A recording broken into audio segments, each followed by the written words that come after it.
I got to get more information than just.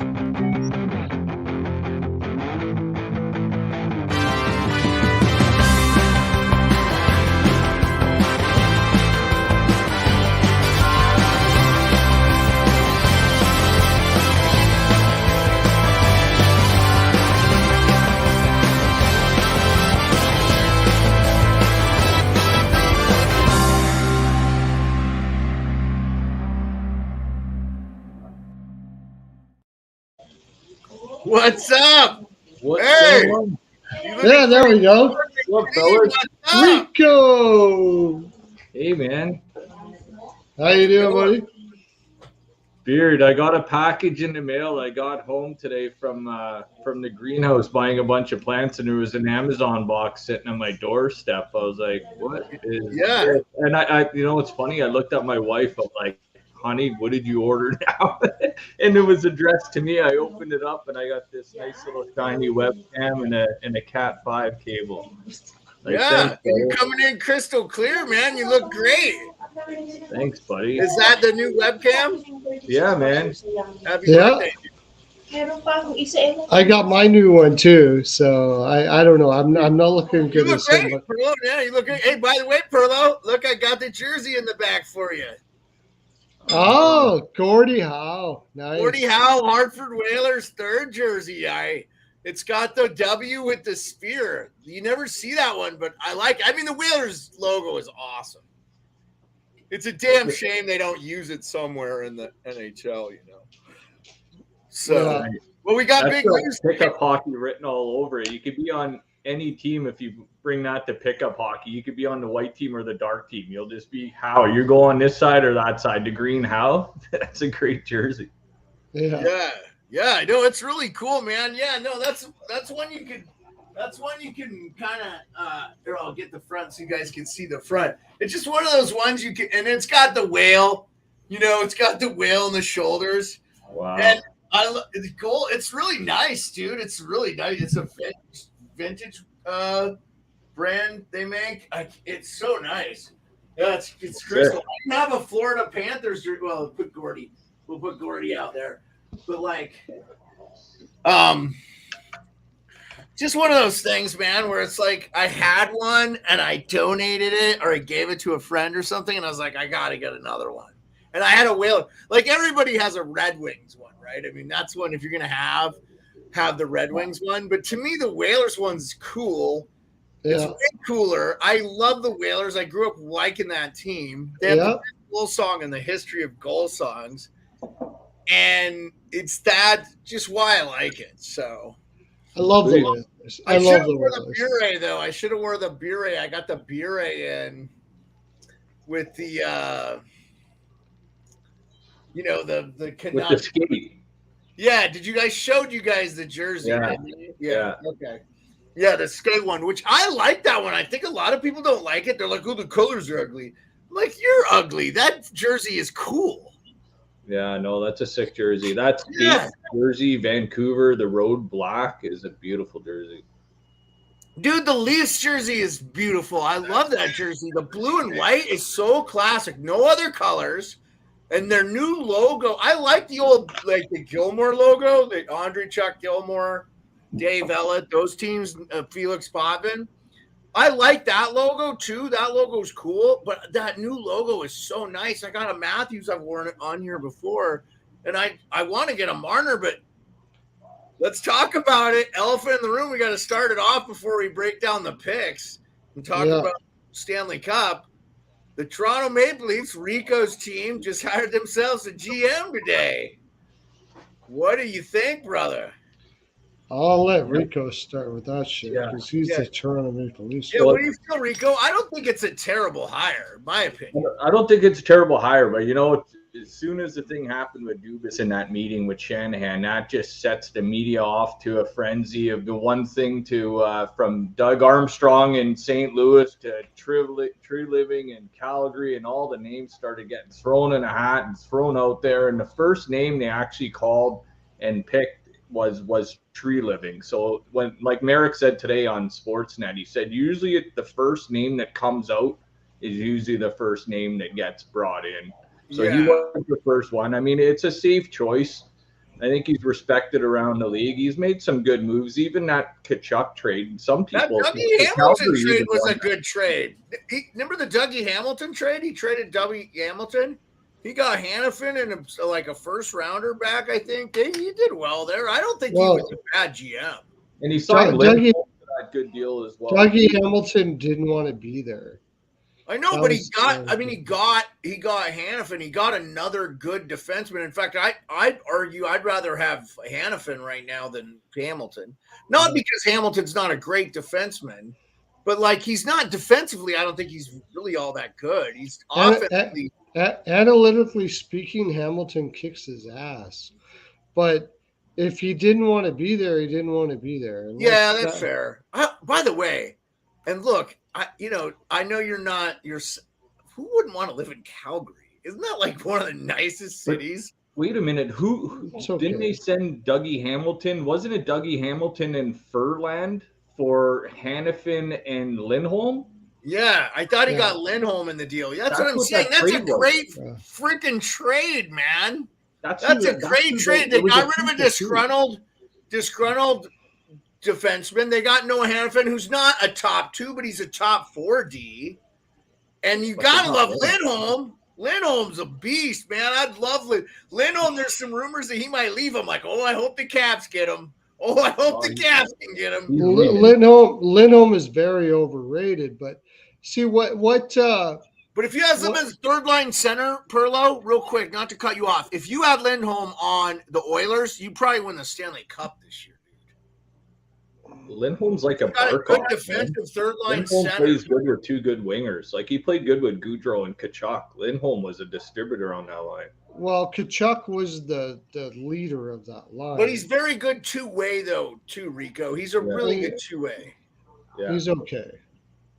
He's not that great. He was way overrated. But we're gonna have a great year this year, right? I hope the new GM gets to pay attention to the organizations out there that don't pay attention to analytics, and they can get huge for him. But he's way overrated. It's not about Calgary. He's way overrated. He should never have even come close to a Selke. Never in a million years. Lindholm, you're talking about Lindholm. I see a different. I mean, every time I see him play, I think he just. You'd like to see a little bit more pop from him offensively from time to time, but that whole Flames team this year was snake bitten. They were something fierce to watch. Matthew Tkachuk was the leader of that line all day. Yeah, but Gaudreau's a great passer too, though. Like you're getting a lot of points if you're on the same line as Johnny Gaudreau. Oh yeah, Gaudreau. If I'm the center on that line, I have 50 points, and I can't even skate backwards, boys. Offensively, you give it to Gaudreau. As far as running the line, you give it to Tkachuk, and Lindholm was there. He was there. By the way, Dave Ondrejchuk noted NHL great. I think he held the power play record until Ovi broke it. Could not skate backwards. So, who's that? Interesting factoid. Dave Ondrejchuk could not skate backwards. Oh, Dave Ondrejchuk wouldn't be in the league today. I love the guy, but he wouldn't even be in the league. No, I mean he thrived in that dead puck era. He was a power play. He was probably until Ovechkin. He was the best power play goal guy I ever saw. Yeah, there was no question about it. Dave Ondrejchuk is Pavelski, but Pavelski can play a full court game. So that's it. Dave Ondrejchuk also was like he parked in front of the net and you were not moving him. Yeah, at that day and age. I wonder how many of his 600 he has. I think 585 somewhere in that vicinity of goals. I'll have to look. Let me look it up. I'll look it up. How many of them were right in front of the net? Well, I was going to say how many of them were rebounds off, pretty much all of them. Yeah, like I'm saying, that would be interesting. This Leafs legend, by the way, Rico, you remember when Dave Ondrejchuk? I know he started his career in Buffalo, but he had some pretty good years with the Leafs. He was on those Gilmore, Wendell Clark and stuff. Yeah. I- Andrew Chuck always had two hands on his stick too. He was a big guy, just elbows to elbows Oh in my front of the God. net. Like he'd be a tough guy to move out of the front of the net. Like he wouldn't be going anywhere. I remember the 04 Cup really vividly because I was in Kosovo and I watched every game, and the games, I can't remember when they came on, like 3 a.m. or something. I made sure I was watching them. So I'm such a high, and I remember them interviewing Dave Andreychuk, and I think we were getting like the Canadian feed because it's the true broadcast. Armed Forces Network. So they bring whatever. So I don't know if they use the US. Sometimes they use foreign, and it's like Canadian, right? There's Canadian military over there and stuff with you. So I remember them interviewing Dave Andreychuk, and he goes, Dave, well, is this the first trophy? He goes, yep. I never won anything else. He goes, I grew up in, he was a Hamilton kid, right? So he's like, we're always getting our butts kicked by Toronto. I never won a trophy ever. So like the first time he ever got a trophy, he won the Stanley Cup in his cocky playing career. I thought that was crazy. Like, he didn't win a Pee Wee championship or something. Nope, never won. Always on the losing side. I always thought that was so cool that, like, here's a guy, he never won shit, and he's a Stanley Cup captain. You know? Do you know what Andrew Chuck would be now if he played today? He'd be Patrick Maroon. That's what he would be today. But with 640 goals. Yeah, if Patrick Maroon. Dave Andreychuk, 640 goals. But if Patrick Maroon were to play in those days, he would have about as much as Andreychuk. That's what I'm saying. No, Pat, I think that's why a lot of people like Pat Maroon. And Pat Maroon is not a bad fourth line guy. No. I'm talking about early in his career, he played just like Andreychuk. Like when the Oilers got him, he sat there in front of the net and he did the little move and he scored goals. And that's what Andreychuk did. He knew what he was. He sat there in front of the net. Nobody could touch him because he was so big. He just got there, and as soon as he got the puck on the stick, he had a pretty good shot, and he sunk him. Yeah. Dave Andreychuk had 77 game-winning goals. He wouldn't survive in this league though. There's no. I mean, I love where the game's at now too. Like, it's so enjoyable. There's still that element of physicality though. Like, this year was more as evident as ever been to me that you need for sure, because Florida and Vegas should not be here. Neither one of them should. I honestly will tell you, Florida beat Boston, number 1 seed. Then they beat Toronto, the 3 seed. Then they beat Carolina, the 2 seed. And they pretty much handed Toronto and Carolina. And I just think that, this was the President's Cup winning team last year. I know they didn't have Weegar. They didn't have Jonathan Huberdeau. But for the most part, outside of those two guys, exchanged for Matthew Tkachuk, the team is basically what they had last year. If not better, because Ekblad's been healthy this year, where last year I don't think he was healthy for them when come playoff time. And that's why I thought the Caps should have had him. But anyway, Florida, to me, like, it's not that big of a shock. And if they win the Stanley Cup, I'm going to be like, they have the better forwards and they have the better goalie. No, they got the better goalie, period. Yeah, they got the better forward and the better goalie. The defense is obviously the Vegas Golden Knights. But I don't disagree with those things. So, like, to me, if you have 2 out of the 3 better than, you have a much liker. I think what's going to happen is they'll probably come out not great, because this layoff is ridiculous, guys. Like, okay, the NBA finals start tomorrow. Why were they not playing tonight? It ended Monday. You got 2 days. I don't understand. Florida's more than rested, and Vegas 1-6. And honestly, that series should have been a sweep. They got lucky in Game 5. They got lucky, I agree. But both teams were out. They won in overtime. They won. Game 4, fine.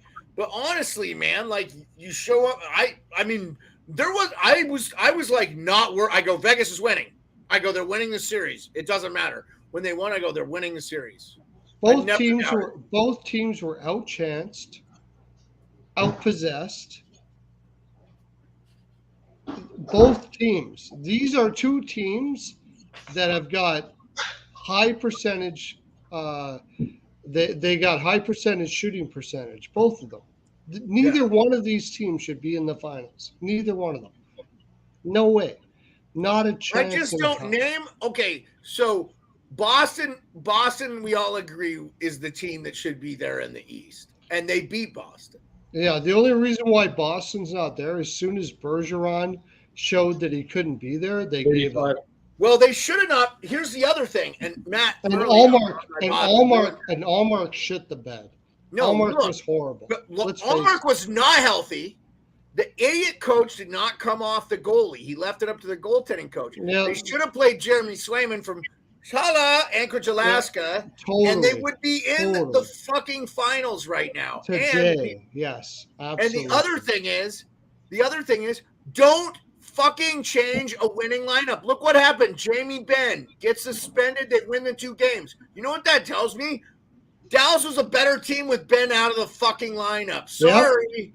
Yep. Look at the way Matt Merles, shout out Matt Merles from Spittin' Chicklets. He fucking said, I would not play Ben. And they're like, oh, the ball's on Merles. And you know what? I was like, I fucking agree with him, man. They just won 2 games without him in the lineup, and they look good. The one guy was a healthy scratch for games 1 and 2 that had 2 fucking goals. I'm like, you want that dude in the fucking lineup, Delandria or whatever? You know, like, what the fuck are you doing? Like, play the fucking good player.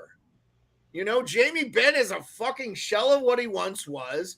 He had a great season this year and he looked good, but I think he's banged up now. And like the Stone penalty was idiotic. He didn't even need to do it. That was the thing. I was like, why? Why would you're not like, you didn't need to send a message. It's not like they just got a guy leveled or whatever. I thought it changed the series. Anyways, Rico, do you agree with me that neither one of these teams should be in the finals right now? Tell you, who was the best team in the West? It was Vegas the whole year to go through.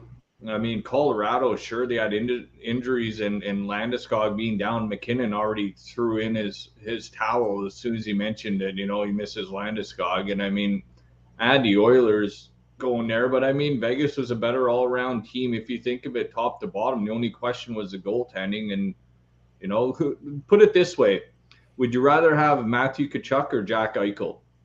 Matthew Tkachuk for sure. Okay, so would you rather have Aiden Hill or Sergei Bobrovsky? Oh, Bobrovsky. Yeah. So are you guys betting against Florida to win the cup? I'm not. I think they're winning. I think Florida will probably win, and this is why. Unless, I don't know yet. I'm not picking a team in the series. But if Vegas keeps on playing this collapse defense around their goaltender, it shows me they don't trust their goaltender worth shit. You're not winning like that. You're not fucking winning like that. You're playing a collapse defense like Tortorella did with the Rangers back in the day because he didn't trust his defense, which he shouldn't have. But in this case, they don't trust their goaltender. They're just collapsing like Tocchet did with Arizona. I think Hill's played pretty good, actually, from what I've seen. Yeah, but that's because they're playing a collapse defense. Darcy Kemper looked like a fucking amazing goaltender under Tocchet. He's not. Well, that's the difference. They're playing to their strengths. They're playing to their strengths. I like what Vegas is doing. Collapsing around their goalie. No, I don't. They know they can't leave them out to dry like Bobrovsky. I'll tell you what I would do if I was Florida. You pass it back to the defense, and you don't even try to score. You just keep on shooting midsection ankles, You and shoot. Not float. I'm talking like as hard as you can shoot. You just beat the fucking shit out of them. Just shoot. You want to collapse? Okay, we'll collapse. Go that way. I'm going to pass it back to game and him in. I don't even care about scoring goals. I'm talking about injuring people. If you're going to collapse like that, I'm going to shoot as hard as I can. Carlos, in every area where you're going to be maimed by the end of the series. I'm going to shoot. I don't even care about scoring. I'm shooting right at you, motherfucker. That's what I would that's do the other to thing. Vegas. Nothing And that, against. Yeah, I mean, I didn't mean to cut you off there. I apologize. no, go ahead. But that's what I would do if I was Florida. And I think I do want to stop you that's what Maurice is going to do. Before you get indicted for hate crimes on the internet and get us canceled. Yeah, but that's what you do. Dude. I agree with you. I actually think it's actually a really sound strategy. It's the only strategy. And I just the great thing is, guys, and I've been this way since the Final Four. And I would, there's some, if Leafs made it, I'd be happy to.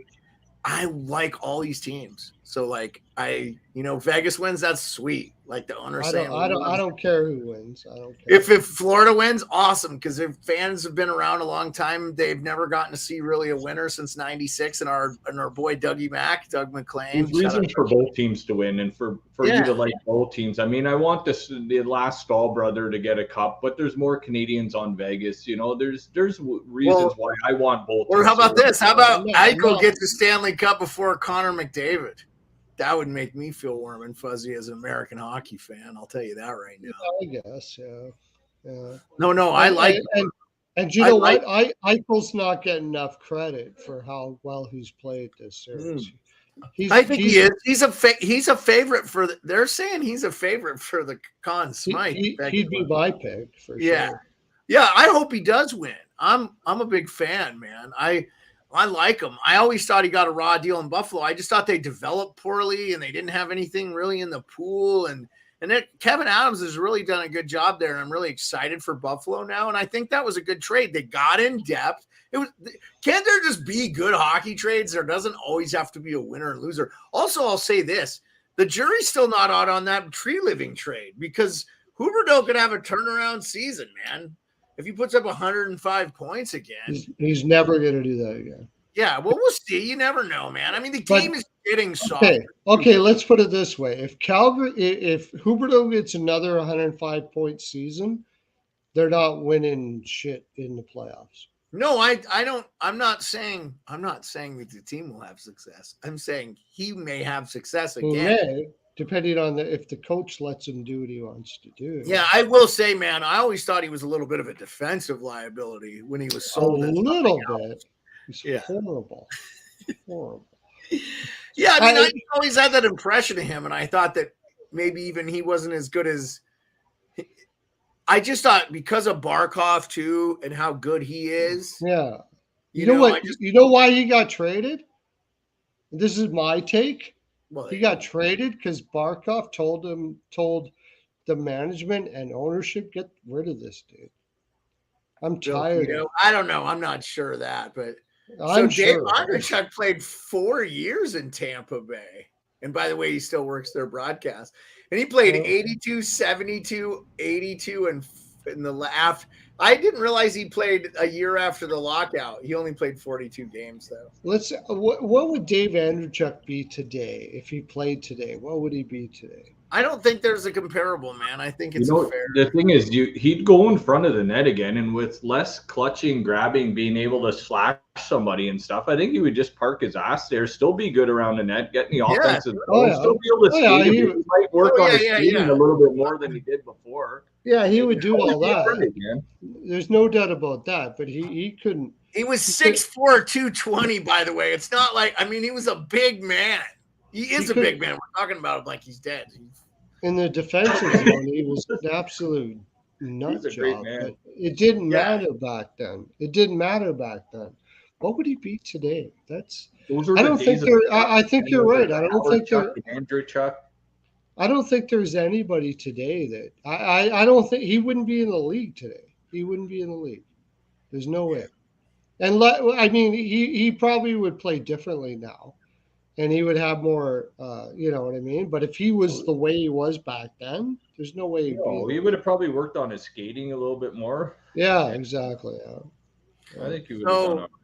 Rico, give us your final thoughts on the Tree Living thing. Like, I know we kind of I want to highlight it one more time before we move on to we've already kind of talked a lot of the final stuff, but just one more emphasis on Well, the first thing he needs to figure out is what Matthews wants, I think, just to get a relationship with him and see what it's going to take to sign Matthews because Can I interrupt you on that? yeah. Just real quick. I have a question for you as a Toronto Maple Leafs fan. Yeah. When does it matter if the star player and the general manager are like best buddies? Like, I know that Dubas kind of set that precedence, but to me, that's fucking immaterial. Like, I knew Ovechkin was re-signing with the Capitals. Like, I have no doubt in my mind as an American hockey fan, Austin Matthews is going to stay with the Toronto Maple Leafs. Do you think Where so? else is he going to go? Yeah. No doubt. No doubt about it. He's never said he wanted to be anywhere else. No. You know what? The sponsors would lose their shit, and that team is run by sponsors. They're not going to lose him. No, he makes probably twice as much. And if I'm an American kid, I want to play in a Canadian market. Matthews, because I want to be the top dog in the town. You know what I'm saying? Well, the thing is, are you going to pay him $15 million a year though, with the cap going up? I don't think he'll take 11. He'll be 11 for 8. No, he'll 13. That's what I mean by that. He's taking 14 or 15. That's where it's got like 11, 5. That's I think where that's Matthews about right. Starts is 14, 15. That's where Matthews starts. Not a 14, chance. 15 is where his agent is going to tell him you've got all the power in the world. Okay, well, they're going to do this though, Pearlo. I guarantee this.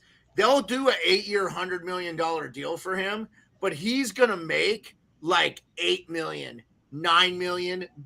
Like, it's going to be scaled up. Front loaded. Backloaded. They'll have the $20 million year or whatever. Maybe last year. Because they expect the cap to keep going up, right? They need that cap to keep going up. So after this year, they're back on track. I mean, I will tell you, if I am a little curious why Ottawa hasn't been done. Like, that seems odd that deal's not been announced. There's so many people interested in buying. But before we move on to the finals. Well, we talked about this last time, right? Ottawa's making this go because it puts their names in the news. They have to do that. They know who they're going to do, but they're going to run it over and over and over again. They're going to keep Ottawa in the news the whole time because nobody gives a shit about Ottawa. Nobody. Rico, is that true? You think Ottawa is like second fiddle? Like, they're more diehard Jets fans than nobody. The problem is nobody walks to the arena when they go to the Ottawa game. Like, I was passing through town through Canada, and I just stopped at a hockey game because we were going to Ottawa to visit family. But man, it's like right beside a Boston Pizza and a Jack Astor's and a strip mall. I think there's a Winners there, and all of a sudden there's this great big arena in a parking lot in the middle of nowhere. I think if you move to downtown, totally different. Yeah, they got to go downtown for sure. But nobody cares about Ottawa. Nobody cares about Winnipeg. The only reason why people care about Edmonton is because McDavid is there. They just Ottawa is the Winnipeg of the East kind of thing, though. Yeah, pretty much. Yeah. I mean, there's 3 Canadian teams. 5 Canadian teams now that I'll watch anytime they're on. Yeah, but we're diehards. Like, your average fan. No, but I'm saying I won't include Winnipeg but I am going to include Ottawa. Brady Tkachuk, Batherson. That's an exciting team. Like, they got a lot of fun, skilled guys to watch on that team. Totally. And they got Sanderson. They got a bunch of American kids on there. Norris, Stutzla. They're watchable. Stutzla, very watchable. Yeah. Calgary, love them. They were a dumpster fire this year, but if they win 3 games, they're in the playoffs. Like, it's so ridiculous. Like, they missed the playoffs by a point. You heard my prediction about Calgary next year, right? They make the playoffs and lose in the first round. That's probably what Edmonton has got. Arguably 1A, 1B most exciting players to watch, and McJesus and Pancake Flapper there, Draisaitl. By the way, how's he allowed to play with the stick that big? I thought there were rules. Anyway. Yeah, I agree. I totally agree. They have Kuzmenko, the JT Miller saga. How can you not watch that fucking shit show? That's just awesome. And then the Leafs are the Leafs. They're a good team. They're fun to watch. I predict Vancouver, if they get defense, if they could find a way to get rid of fucking Myers, the chaos giraffe, and Ekman Larson isn't the best contract over there either. No, they took on bad deals. I think Vancouver could be second in that division next year. They could do something. Hey, Seattle is gonna rule the roost next year, I think, in that division. Nah, man. I mean, they're gonna be fighting with Edmonton. You watch. No. Yeah, I think so. I don't agree. Okay, so what are we betting on that? I think Seattle misses the playoffs next year. No. What are we betting on? What are we betting on that? They made the playoffs and didn't have Burakovsky the whole year, man. I don't care. Just because nobody cared about Seattle. Now they kind of care about him. No, I cared about him. I watched him the whole time. No, I'm talking about no other team cared about Seattle. When they played Seattle, they're like, okay, whatever, we're playing Seattle. Now they made the playoffs. Now they got to put up the shit. No, I get it. But it's not like they won the cup, but they made it to the second round in their second year. Man. Exactly. That's a bad thing because their roster's not very good. They got amazing coaching, and I say they miss the playoffs next year. So what do we bet? What are we betting? Okay, so who's in if Seattle's out then? I just don't see it in the Pacific, man. Arizona's not there. They don't have the depth. And God knows what's happening with their team. Nashville, I could see them maybe bouncing back. They're a Central team, though, not a Pacific. That's the team. Nashville's going to make it. You say Nashville? Well, the thing is, Seattle has a lot of guys coming hard to be in and out. What do you think, Rico? What do you think? I don't think they're going to be a bad team. No, because Seattle has a lot of players coming back next year. I think Vince Dunn and Daniel Sprong, I think, are the two. They're going to re-sign Dunn. That are RFAs. They're going to re-sign Dunn, or they're going to bring in like I don't know, man. I don't think they go away.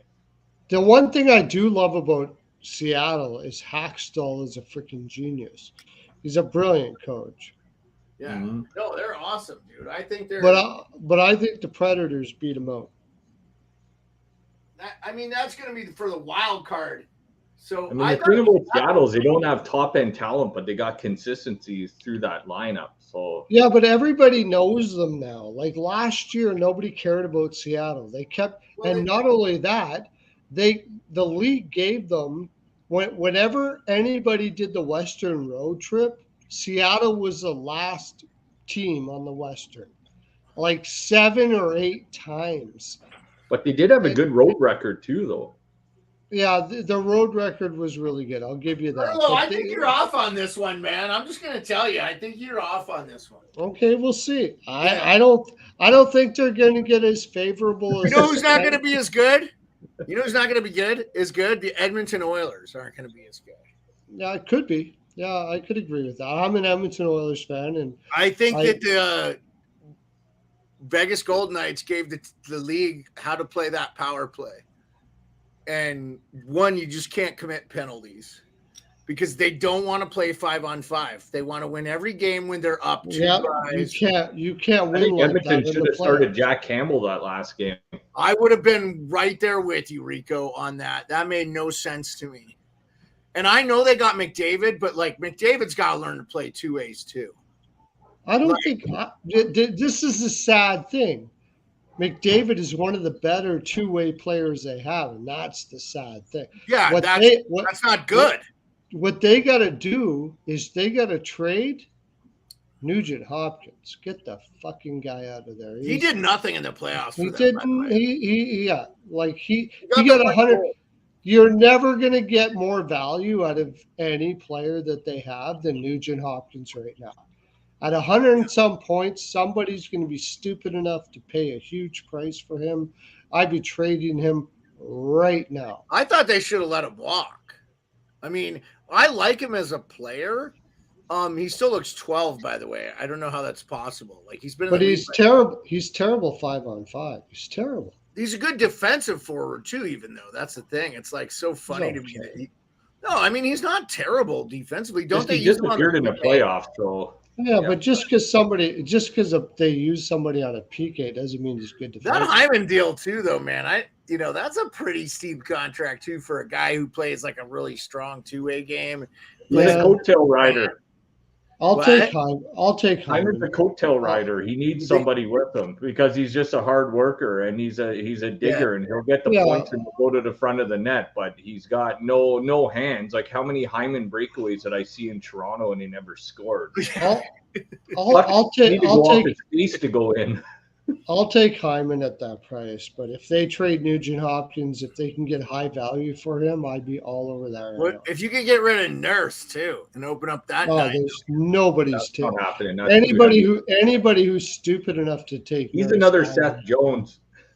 Yeah, exactly. Rico nailed it. I was talking with my man Hot Take Honky about that a little bit. Seth Jones was so good in that playoffs for Columbus against Toronto.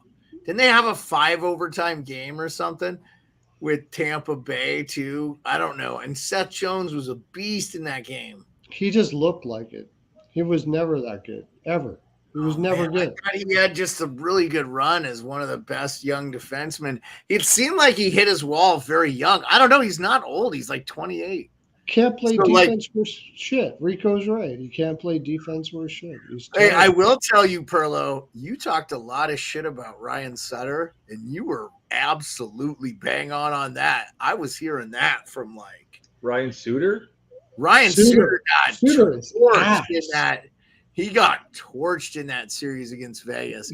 And they were kind of calling him out on the broadcast about it. And I was like, man, Pearlo was on this weeks ago. He is horrible. Yeah, I even heard today on Daily Faceoff with Frank Saravelli that they would maybe could Ryan Suter be the first NHL player to get bought out twice?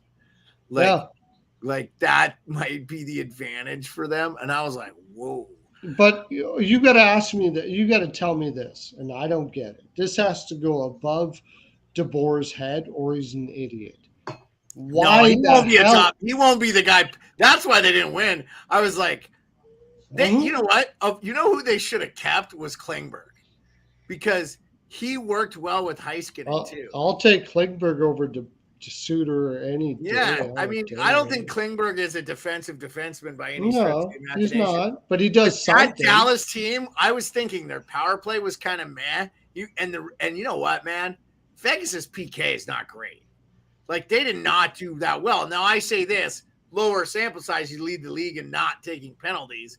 You're not killing as many. So if you give up a few more goals, it actually is out in the wash because. So explain to me this. How is a team that collapses around their goalie not good at the PK? I mean, I just think that their season statistics are kind of worthless because of all the injuries they went through. And if the fact that they took the least amount of penalties means they killed the least amount, meaning if you give up a few more goals, your percentage is going to be higher. The lower the number, the higher percentage. If you only take 4 penalties a year, right, and you give up 1 power play goal and 4 chances, you're 75% on the PK. That's not that good, right? Would you agree that percentage is a bad percentage? I'm being very vague as far as a low number just to keep it simple. But if you're the lead leaguer in not taking penalties, isn't your percentage going to be really shitty anyway? Because if you give up, let's say you're the best power, you might give up 80 power play goals a year. Let's say they give up 10, but they didn't take that many penalties. You know what I'm saying? You know what the problem with Klingberg was? He was a minus player in Dallas, big time minus. Well, Suter was too, though.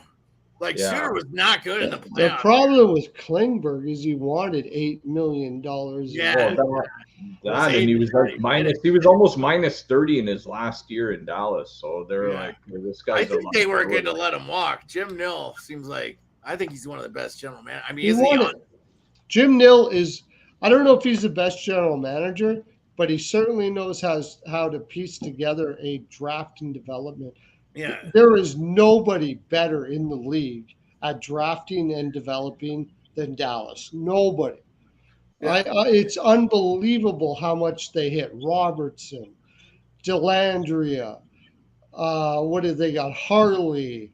I mean, they've been picking late in the draft for a long time, and they've been hitting and developing. They got Heiskanen, Robertson, and Onger in the same draft.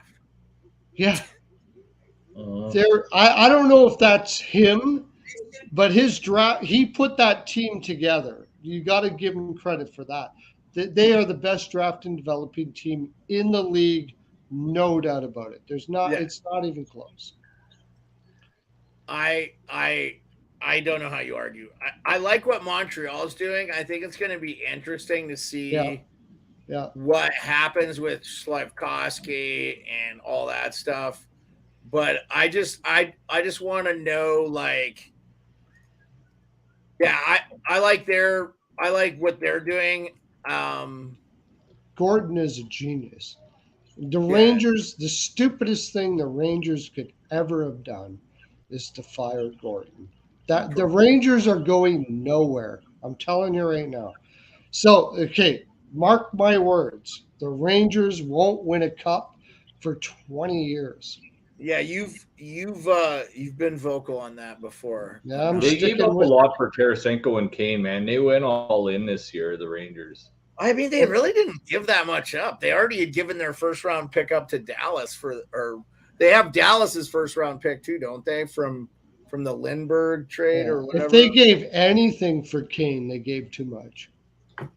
They didn't give up a first round. That's a good point. I think that's what I meant by that, because they obviously gave something up for these guys. But they have Dallas's pick though. I think they have Dallas's first round pick. I don't care. You give anything for Kane at this point of his career, you gave too much. The guy's useless. Sorry. I got hated by that. I had messages in my messenger on Twitter that, like, they were vitriol. Kane is not a good player right now. Oh, yeah. Oh, people are giving you shit about it? Oh, when I said that on Ice Guys, when I said that Kane was, like, diabolically bad defensively. I heard that nationally from Pasha on Spin Chicklets was really vocal about Kane being a defensive liability. And is that right? I didn't know that. Yeah, you were not out there on a limb on your own behest, I would say. I think there are a lot of people that were kind of thinking the same thing, and kind of, if you look at his numbers, like, he's been not great in his own end. I don't blame them because, like, I mean, the guy's a legend. It's hard to say shit about a legend like that. Like, it's hard. Yeah, you won 3 cups, bro. And he deserves. I had such a shitty career. He deserves everything. He deserves to go in the Hall of Fame. Yeah, I mean, there was a time. He was never a great defensive player, but it didn't matter. He was a magician. Like, he's absolutely no doubt about it. I told everybody that was there that he deserves everything. He's probably the best American player ever, and it's really hard for me to say it, but he's no good right now. Yeah, so that was a 3-team trade for Kane. I guess it was the Blackhawks and the Coyotes, and the biggest one was a second-round pick going to the Blackhawks and part of this huge package of 3-way trade. But I guess the second-round pick becomes a first-rounder if the Rangers advance to the Eastern Conference Final. Which they didn't do. No. So they lost in the first round.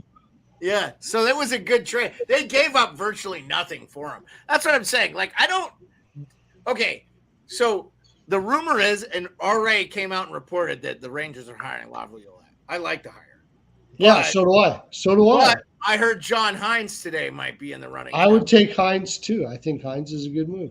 Okay. So now I'm curious. That's why, Rico, you got any opinions on that? Hines or I'm going to get another beer, by the way. Either one of them are great. Rico, before I go. What do you think, Rico? What do you think, Rico? You like Hines or Laviolette for the Rangers? I don't know, man. Laviolette's been around for a long time. I don't know. Laviolette was good for the Flyers back in the day. Wasn't he there in 2010 when he went all the way to the Cup final? Laviolette just seems to be the type of guy that wants to win a cup and he's got 2 to 3 years. Yeah. He's got 2 to 3 years left in his career, and he's a great 5-on-5 coach. I think I would take Lavi right now, but if you're looking long term, I like Hines. Do you agree? Laviolette's won a cup in the modern era, and he did it with the Canes. And I know it's a long time now, 2006 or whatever. But Stanley Cup winning coaches don't grow on trees, man. And he said so much classy stuff about the Caps on the way out too. I liked him as a coach. I just think we had so many injuries and just like things like that he couldn't control. The Caps were not bad because of the coaching. No, I totally agree with you. Totally agree with you, sports. Yeah. It was not the coaching. Laviolette's a great coach. Either one of those picks to Caps me fans is will great. kill me. They'll kill me on this because they hated Blaine Forsyth. Blaine Forsyth was an assistant coach there long before Laviolette. He kept him on. Yeah, I get it. The power play was not great for the Caps. You know what happened with the Caps though? Once they got Rasmus Sandin, it really surely helped that they had this puck moving defenseman that could pass really well, and all of a sudden their power play just started mashing, and we started beating teams we weren't supposed to beat. At the end of the year, I forgot you're a Capitals fan. I forgot about that. Oh, the Capitals got the Leafs assistant coach too as their head coach. Yeah, but he coached the Caps farm system already. Yeah, well, I'll talk about it since you brought it up, Rico. Washington hired gosh dang it. Spencer Carberry. Spencer Carberry had already coached in the Hershey Bears, which is the Caps farm team. So I think he had his choice. And since he had already worked in the Capitals organization, I think Carberry was wanted by like 3 or 4 teams. I thought Carberry made a really smart move there because this is a team in transition, sort of like what Richardson did in Chicago. Mm-hmm. Like you got not be blamed either. You got 3 years there. You got 3 years in Washington, and this is just an insight here. Mountain, Ontario, yeah. Just an insight here. That I'm not an insider, but I've been watching all. There has been some off the record stuff that Toronto players have said that he controlled the room. It wasn't Keefe. It was him. Yeah. So I'm so glad you brought that up, Pearlo, because I have this question for Rico. Rico, now that you got Tree Living, do you want him to get rid of Keefe or do you want Keefe back? Well, Keefe's gone. I don't know, man. Like, do you bring in your own guy or not? This is a weird conversation going around Toronto right now. It's like change had to happen. So did change happen by just bringing Tree Living? And does he call all the shots? And does he have to go through Shanahan and the board, which probably is going to happen? Or what do you think of Keefe with the relationship with players, with their top players, and what their players think of the coach? And you just Tree Living's got a lot of digging to do. Yeah, I want your opinion. What would you do? Would you keep Keefe or would you get somebody new? And if you'd get somebody new, who would it be? I don't know, man. I'd like this. You can say keep Keefe. I just wanted. I know, man, but I'm just all ears right now because I'm not even sure whether to keep him or not. Because he knows the players, he knows the bench and everything, but he's Dubas's guy too. So like, if Dubas is gone, like he should have been gone. And Toronto waited too long to name a general manager too. I think it seemed like it was weird how Dubas left, man. Like, if you're keeping everything the same, why didn't you run it back with Dubas? Why didn't you just run it back with Dubas if you're not making any changes? I don't know. Well, I think they tried to run it back with Dubas, and Dubas came back with a counteroffer saying, "You're not running it back with me unless you pay me this, and then give me this control." Because I think Dubas wanted more control. I'll say this about Sheldon Keefe. This is my biggest problem with him. I don't think he's that bad a coach. You don't have Toronto's had plenty of regular season success. They can win games. It seems like he knows the game of hockey. It does seem he might not make adjustments as quick as you'd like, but look, I don't know, man. Like, I'm not a diehard Toronto fan where I'm like dissecting every play. You're going to make mistakes. You're going to have ups and downs. I mean, he doesn't seem like he's that bad a coach. That being said, I don't like that he will not hold his top players accountable. For sure. And he won't do it in the public, and he doesn't have to do it in the public. He doesn't have to go out and do it through the media. I don't think that's necessary. But if you're not doing it through the media, I don't know that you're not doing it behind the locker room. And just to me, it doesn't seem like he holds those guys that accountable, in my opinion. And it just feels like he always will if Marner or one of those guys makes a bad play, he won't call him out on it. Like, he does other players. So I'm saying if you're going to call, you don't have to call any of your players out in the media, by the way. I like Tortorella is notoriously will protect his players and, whatever, or other guys will protect them. Brian Burke would protect his players, he would not chide them through the media, which you don't have to do that. I don't need that. But if you are chiding some of your players in the media, which Keefe has done, you need to do all of them when they all fuck up, and you need to hold them all accountable equally, or it's perceived as a division to me in the locker room, and you've lost the team before you've even started, in my opinion. And to me, that's just like a glaring thing with Keefe that, I'm a little bit, I don't know. I don't know how you guys feel about that. I feel like that just you had the name Gerard Gallant getting thrown around even coming to Toronto. That would be terrible. But then I don't know, man. That guy maybe that's what Toronto needs. No. But Gallant's notoriously easy on players. He's not tough on players. No, he's just terrible system-wise. He's back in the 1990s. There's no way I would do that. I'm going to give you a name that you're all going to probably hate, that I think should coach this team, that will not probably coach this team. Joel Quenneville. Dallas Eakins. That's right. Dallas Eakins, I would like Dallas Eakins. Would you? Yeah. Mm-hmm. Dallas Eakins would be he is so incredibly statue-like for what he does. You cannot make that Dallas guy. Eakins reminds me of the coach in Edmonton. Dallas Eakins reminds me of the Edmonton coach. Absolutely. Young, composed, not to lose his shit. And they never should have fired him either. Yeah. No, they didn't. Things went to shit in Anaheim because there was no way for him to have any balls in Anaheim. They knew what they were doing. They were trying to lose. He wasn't the hire. That was the problem. They fired the GM, Bob Murray. Bob Murray's the guy who hired.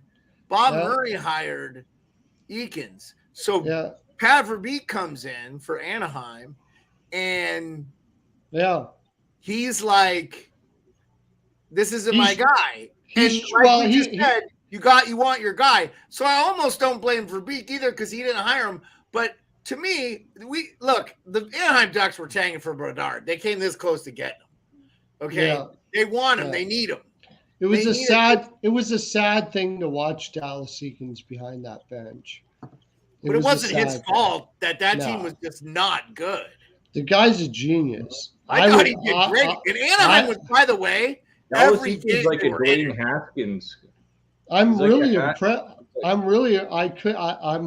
why I love talking to you guys. I'm really impressed that you guys were all over Dallas Eakins here. I watched a lot. I watched nobody is all over them. I watched Anaheim play live this year in Vegas. Mm-hmm. Just funny that you say that. And they got the shit kicked out of him. But Zegras had the one goal, and he looked great. I mean, he stood out big time. All their young players have played fantastic. They did not quit like that. It's just Vegas was that good. They just didn't quit though. They kept playing. It was a great game. It was a 6-1 game, but it was a great. I think that was the final score. But it was a good 5-4-1, whatever. But Anaheim played their asses off. They just didn't have four lines. And Vegas was rolling four lines. So you agree with me, Rico? Dallas Eakins in Toronto, you would take that? Hey, I threw the name out before you even said it, man. So. Really? Wow, that's amazing.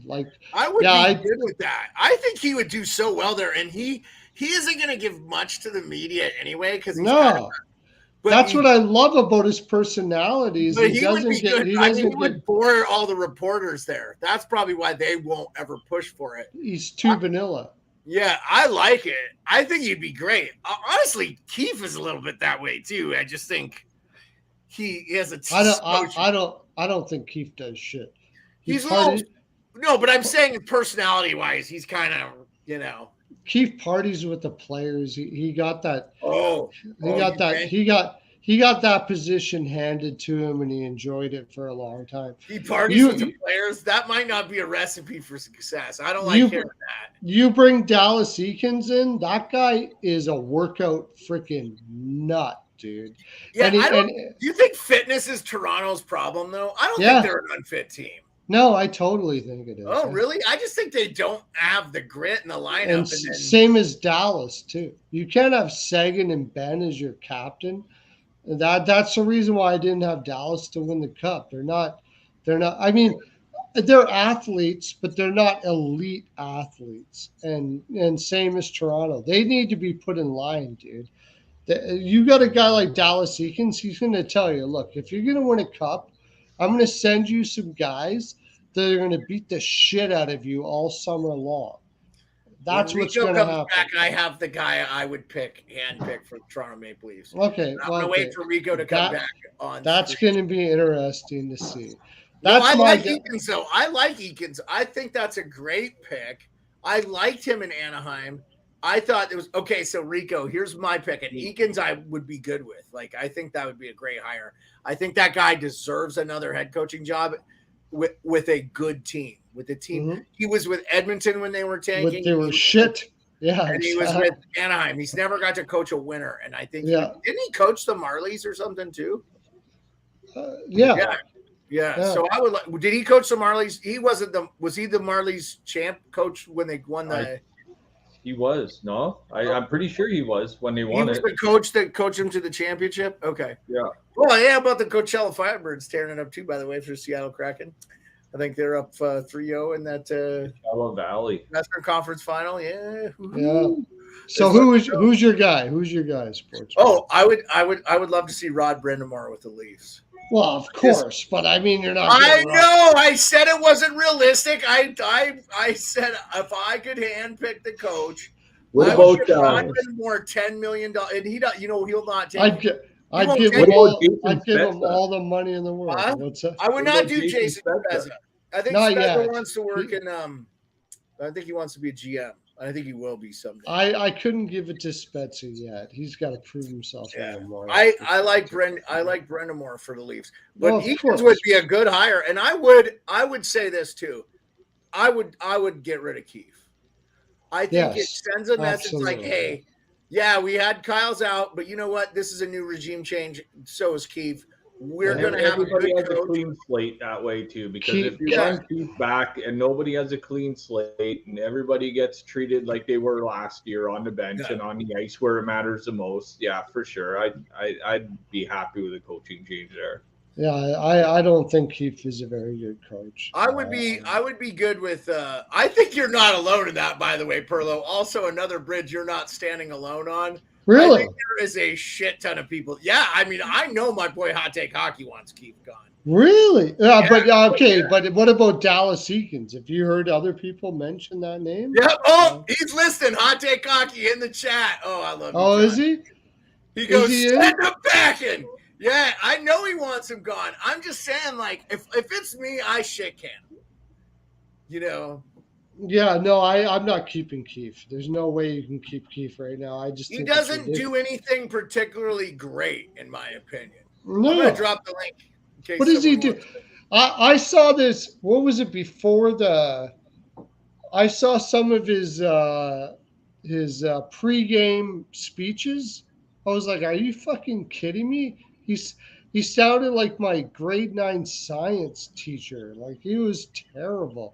And maybe that's just that, but overall, I don't see how he made that team any better at all. And if Hot Take agrees, that even makes me feel better about it, because he knows anything about it. Will he get another job in the NHL if the Leafs fire Keefe? I don't think so. If Dubas takes over somewhere, he will. Besides Dubas is going to Pittsburgh. But he won't hire Keefe as a head coach. Hold on. I heard today, Frank Saravelli, that Mark Madden from Pittsburgh said that Dubas is taking the job. Mark Madden's a known Pittsburgh radio guy. He's connected with us. So look, if Saravelli said it, then but Saravelli said a lot better about Saravelli said he would not. That there's some rumors going around that he turned them down. Oh, really? Could be right. Well, I'll trust Saravelli. Did you listen to Kipper and Bourne today? Did you listen to Kipper and Bourne today, Rico? No. I did a bit while I was out in the garden. Did you hear what they said about what they think Kyle Dubas would do if he doesn't take the Pittsburgh job? No. Okay, because I was going to let you talk about it being from there, but it sounds like it. I mean, Peter Dorian hasn't even been fired. I mean, the sale of Ottawa Senators isn't through, but it looks like, hey, Salty, what's up? It looks like Dubas might be a front runner for the Ottawa Senators job. Yeah, I heard that too.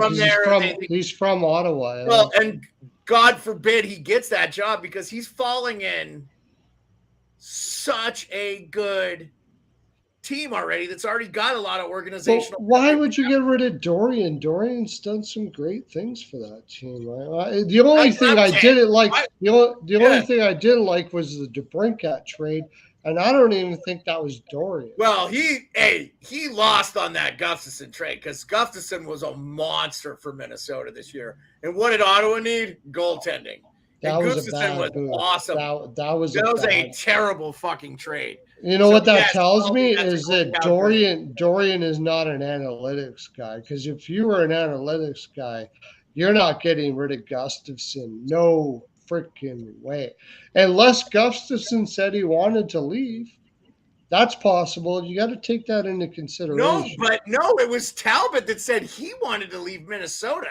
So Guerin was looking for someone to trade, and Ottawa was like, we'll take Talbot. And honestly, Talbot had a pretty good year with Minnesota. So I think that if Talbot had played half as good as he did the year before with Minnesota, which might be hard to do because Ottawa doesn't have Minnesota's defense. But don't they have Seelofts, though? I mean, they have Seelofts there, right? I mean, that Seelofts, yeah, that kid is going to be freaking amazing. So I guess they probably looked at it from that perspective. They thought Seelofts was going to be better than Gustafsson. They needed a veteran goaltender right now, so they gave a shot. Click the link and come on. You don't have to just tell us what Dorian said on the Cam and Stick podcast. I know I didn't hear it. Before you go, I'll be right back. Okay. Yeah, you're good. Right. Okay. You're good, Pearlo. I can drop you out too. No. Okay. Well, I mean, I can bring you back when you come back on camera. Hey, so Ottawa Matt has Mad Sogard. Yeah, there you go. Salty nose. No, but what did Dorian say on the Cam and Stick? I'm curious. Yeah, I love how Dorian's being fired. I agree with Pearlo, by the way. I don't know how you feel. I think Dorian's done a bang-up job with Ottawa. The DeBrincat trade is – I think he could still get something out of that too. You know what I'm saying? You with me, Rico? Yeah, no, Ottawa's an up-and-coming team, man. They got Norris, they got Batherson, they got Kachuk and Shabbat on the back end. They're going to be good, man. They got rid of a lot of guys. Even getting rid of Carlson was a good idea, too. And it felt like the whole team was getting torn down, but they're getting built up real quick, man. Silovs or whatever is in Vancouver, our man, Hot Take Hockey. Shout out Hot Take Hockey. Check out his podcast. What a great show. If you're a Leafs fan, man, you got to be listening to my boy Hot Take Hockey. He's on it, man. He's starting to they're having him on the NHL channel and stuff. He's going to be doing this for a living for as long as he wants to do it, which is good. And he knows his stuff. And I love, he's like, I want Hall gone. I want Keith gone. And I think a lot of people were upset. I think the big thing with thank you, John. Yes, always. I'll be a lifelong salesman for you, my man. But I'm going to say this, I'm with Hot Take Hockey. I do agree with this a little bit. It looked like Dubas was kind of on the thing okay, we do need to trade one of the core four. And I know I think Marner would be the right guy to trade. But not because I think you still got – he's not that much younger than Nylander. He's got 2 years. They're 2 years apart.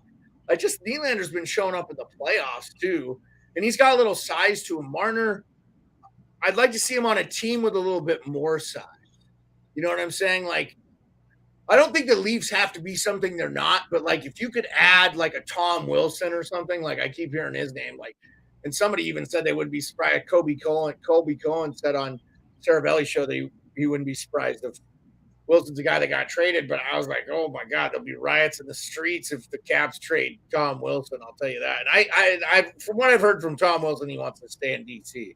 But like the kid's from Toronto, like, you know, we get Mitch Marner in the deal. I'd probably take it if I'm the Caps. You know what I'm saying? Like, I would love to see Mitch Marner with Strome and Ovechkin on the same line. Are you fucking kidding me? Ovechkin will have 70 goals next year. It'll be awesome. It'll be the first like 38-year-old to pot 58 or something, you know. I would be all for it. And I mean, would you guys like to have Tom Wilson on your team? I mean, I think that's what you need is just a physical winger that could give some Mars for Wilson and Carlson, lock it in. Yeah, honestly, man. Salty says Marner and Ovi is like Hill and Oates. Hill and are you talking Hull and Oates? Oh, Hull. Okay, there you go, Salty. You don't have to type so fast. There's only 6 of you in the chat. Yeah. John, I think I told you I would trade Carlson for Sandin. We ended up getting Sandin anyway. I think if you go back and watch early episodes, I was like, yeah, we'll give up Carlson because I knew the Caps are kind of in a, and then Carlson had that devastating injury and it showed how important he was to the Caps. So I was like, I don't know, but I like Sandin, man. He's been good. But honestly, Sandin and Carlson play on the same line, I think, next year. I'm hoping because Sandin's been awesome for us. Like, he doesn't need to be a defensive defenseman shutdown, but his offensive acumen was just fitting in the Caps. I hope that carries over with Carberry. I think it will. It's kind of nice that Carberry had him in Toronto and stuff. So, and I actually think that Sandin played really well with the Caps. So I think maybe the change of scenery too. Sometimes you just see guys flourish in a change of scenery. I'm like Sam Bennett. I thought Sam Bennett was worthless in Calgary, and he's been that hit he laid on Slavin. By the way, oh my God, have we been on since that? I think so. One thing with the Leafs is they're gonna have to ride the last couple of years of the Tavares deal. Just ride it, patch everything up around him. I don't know if you're going to get anything worthwhile for Marner or Nylander. Do a three-way trade. And you're gonna have to have Joseph Woll play a little better than he did, and sign Samsonov for a couple $1 million. Ride those two guys, buy out Matt Murray, get that money back from them. Send Kerfoot because he's. Send Hull packing as well too. He's gone, and you know what? It'll be interesting to see what Tree Living does.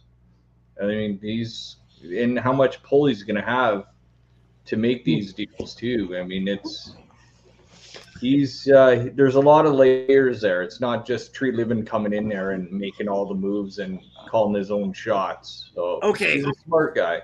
So let me ask you this too, like, yeah. Oh, Hot Take Hockey wants to know and who's being moved, Mantha, Kuzi, Wilson. So I don't think they'll trade Kuznetsov for Wilson. I would like Wilson. Kuznetsov, I think. Kuzi's gone to Vancouver, and Manta's probably going to stay. Mantha, they're going to trade. He only has a year left on his deal. I think the Caps will eat 50%, which will be like $2.5 million. And anybody will take a flyer on him at $2.5 million. He wouldn't even be a bad. I'll just say this about Mantha this year: he wasn't that bad for the Caps. He just was snake bitten. Send him to the Leafs. They need a left winger. Yeah, I think he actually would be kind of an interesting thing on the Leafs, honestly. He's a big body guy. If you could get him to play a little bit physical, but he would fit well in with like a Marner's Matthew. I don't know that he would be in the deal for Marner, obviously. Wilson's not. Oh, Wilson you're talking about? No, I'm saying how I think Anthony Mantha wouldn't be bad. Yeah, Mantha for Yarncroke. Yeah, that would probably not be a bad trade. Honestly, I think if I'm GM Brian McClellan, I may take that. But how many years doesn't Yarncroke have like a 6-year deal? So maybe no. I don't care. I still do it. Yeah, I would trade. I think Mantha would be I would like to see Mantha in that Leafs lineup if you keep the core 4. I think he would be. I would like him better than some of the other wingers they've had to go with those. I mean, I like him better than Yarncroke with like a Matthews, Marner, or Nylander. I wouldn't take Mantha for anything. That's just me. But No, I know, but like if the Caps eat $2.5 million and you get Yarncroke's salary off, the books for you of the Leafs. Yeah, Hot Take Hockey says there's 4 years left on Yarncroke's deal. So what's Yarncroke make? No, now I got to look it up. We got to do cap friendly. It's not much. Mantha hasn't been able to do shit for years. He's been a liability for a long time. What, Yarncroke? No, Mantha. Oh, yeah. I don't know if he's alive, but he wasn't getting much. Hold on a second. We got Armchair GM. Hey, thanks for showing up, Armchair. Hot Take Hockey's all over. Armchair just showed up? Armchair says, I'm telling you guys, Tree Living and Conrad are going to pull off Nylander for Hanifin prospect, third type thing. Both players will have extensions. You know what? If they could get Lindholm in the deal too, I think Lindholm would be an awesome fit for the Leafs, especially if they don't get Ryan O'Reilly back, where they could use O'Reilly as a third line center. Yeah. So Hot Take saying, yeah, I would definitely do Mantha for Yarncroke, retain 50%, because the Caps would eat 2.5. They would save about $400,000 on the cap by bringing Yarncroke over, and the Leafs would get Mantha, and you could see how he does. I mean, Mantha's broke. The thing about Mantha is he broke like Mario Lemieux's Quebec Junior League record. My prediction on Mantha is that he will be on long-term IR by halfway through this season. So if he didn't actually have injury problems this year for the Caps. I think he missed some time, but it wasn't bad. That's my prediction. He'll be on LTIR. So if you want some cap space, take Mantha. Salty's saying Mantha was a dog for us when he was healthy. Salty's a Capitals and Red Wings and Avalanche. Yeah, I remember hearing he was going to be a big deal. Like, I think, how you make those hockey trades and they don't work out for either side? That's kind of what happened with Jacob Vrana for Anthony Mantha. We also threw in a pick and Richard Panik, who I don't believe is even in the NHL. Everybody panned for the Capitals for it. And I said, look, they couldn't afford to keep Vrana. I think they maybe knew something about Vrana, because Vrana ended up not having that great of a thing with the Red Wings. He had the substance abuse thing, which, man, shout out. Hope the guy's doing well. But, hell, I picked him up in waivers, and he scored some goals for the Blues. So he was doing all right for the Blues when they picked him up in waivers. By the way, anybody who's listening, sub yourself up to Armchair GM Podcast. I'm like, that's pretty cool that he came up. Oh, he says that Yarncroke has some trade protection. Yeah, he does. Yeah. Yeah, so, I don't think Toronto's going to be easy, but here's the thing. Here's the thing about Tree Living that I like. He seems like a guy that other general managers respect, and that he seems like he's one of those guys that I think he could get a lot of deals done. Whether they turn out to be good or not, but if you're a Leafs fan and you want to see change, look, they're keeping Matthews. I honestly think they could get Matthews for 11, 5, 12. I do. I don't think the price is, if they do the 8 years, I think they're going to say, we'll backload the contract. Like the last 3 or 4 years, he could get 15 or 20 million, and they'll make it $100 million deal. But I think if they can backload it, then just because they're worried, they need the cap to kind of catch up to how they're going to spend. And, and then Marner, it just depends on what his deal is going to come in at. I think if you're Marner and you're not having, like, let's just say Marner has like 2 75-point seasons in a row or something, and which is not likely, but like, you could probably go, Marner, would you take 9? And we know you're going to make so much and you don't want to leave. Marner doesn't want to leave. Like, there's no way Marner wants to be traded from Toronto. Isn't he from there? And he's like, I know, I love it here. Yeah, I know. Marner was like the first exit interview after they lost. He's like, we love it here. We got a great group here. And, we don't want to go anywhere. We want to keep this team together. Yeah, Marner was the first guy that came out. He definitely doesn't want to go anywhere. And Tavares comes off at 24-25. They only have 2 more years left on Tavares. So, like, if the cap goes up, like, what Tree Living has in his pocket since being in Calgary and having to, negotiations, different GMs and stuff. I know Tree Living's one of those guys that is in on everything. Like, whenever there's trade speculation, trade deadlines, everything, Tree Living's not afraid to just throw his hat in there on anything. And if it benefits him, great. He'll pull off the move. If it doesn't, he won't. But Treliving's the type of guy that isn't afraid to make moves. But it'd be interesting to see what relationship he has with Conroy back in Calgary as well too, and just see what moves he almost made there, and relationships he's got with lower tier guys that he thought might be up and comers on that team as well. So it'd be interesting to see the coming days, man. It's like media frenzy in Toronto, and then it's gonna be a great offseason. We got a new GM, so it's good.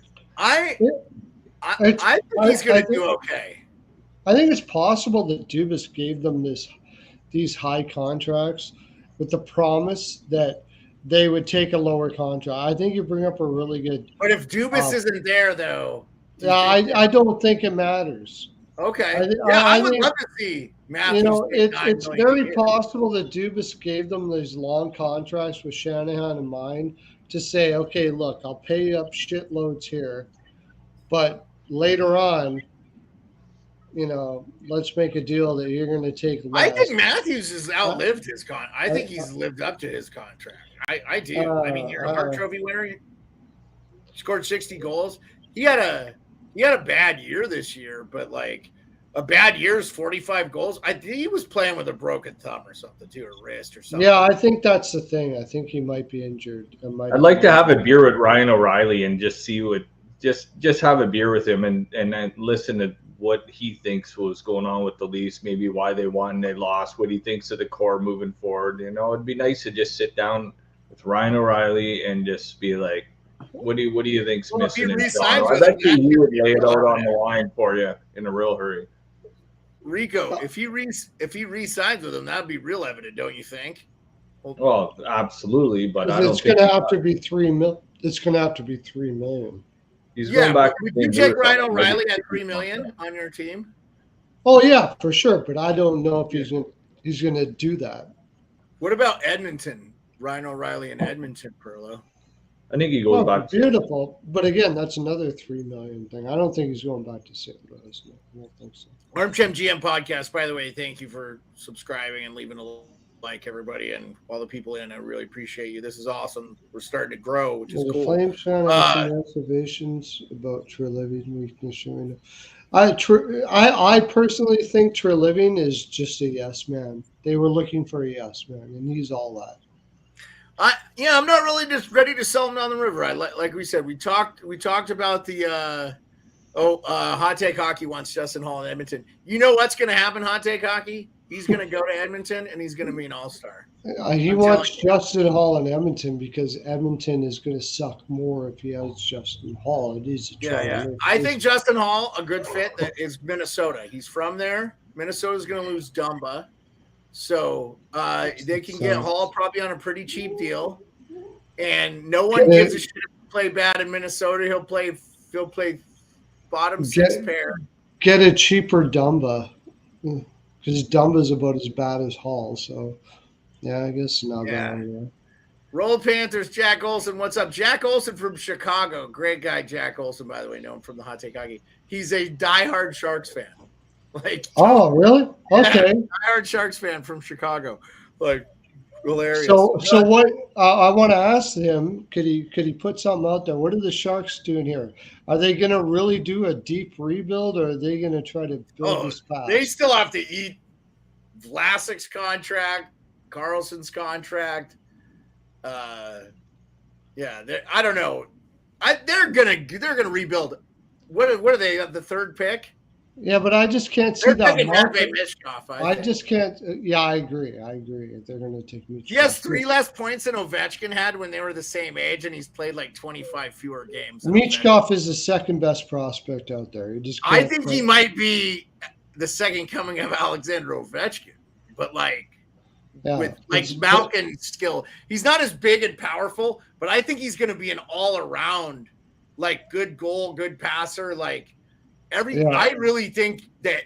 So to me, the Sharks are the perfect place to go to Michkov because they're probably 3 years before their rebuild really gets kicked into high gear anyway, and they could go get Michkov, and Michkov comes over after he's done with his deal with SKA, I think, and they're like, no, we've never prevented people from coming over or anything.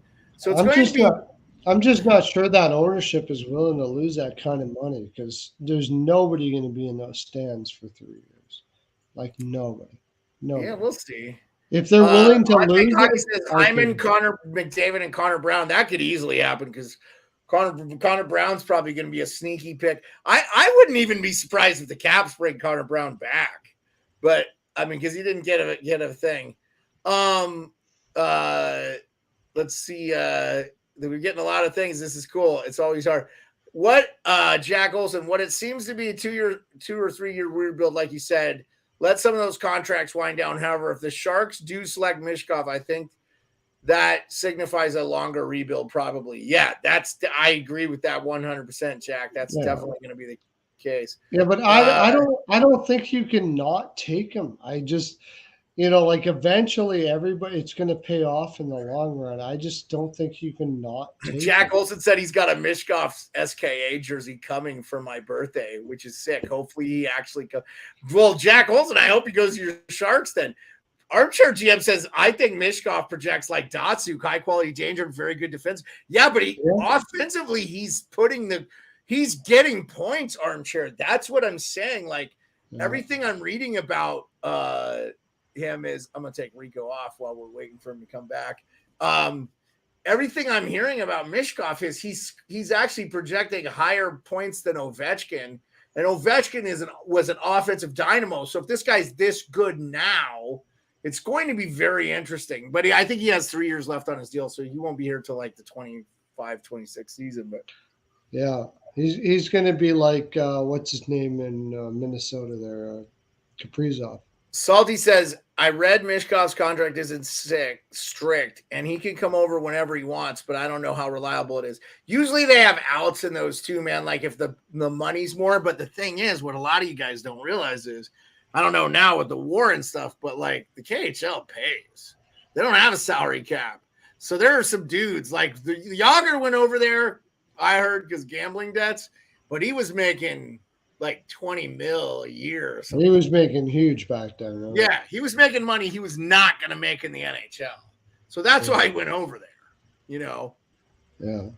Yeah, I'm taking Michkov. And that's like, okay, so you got Fantilli's going to Anaheim.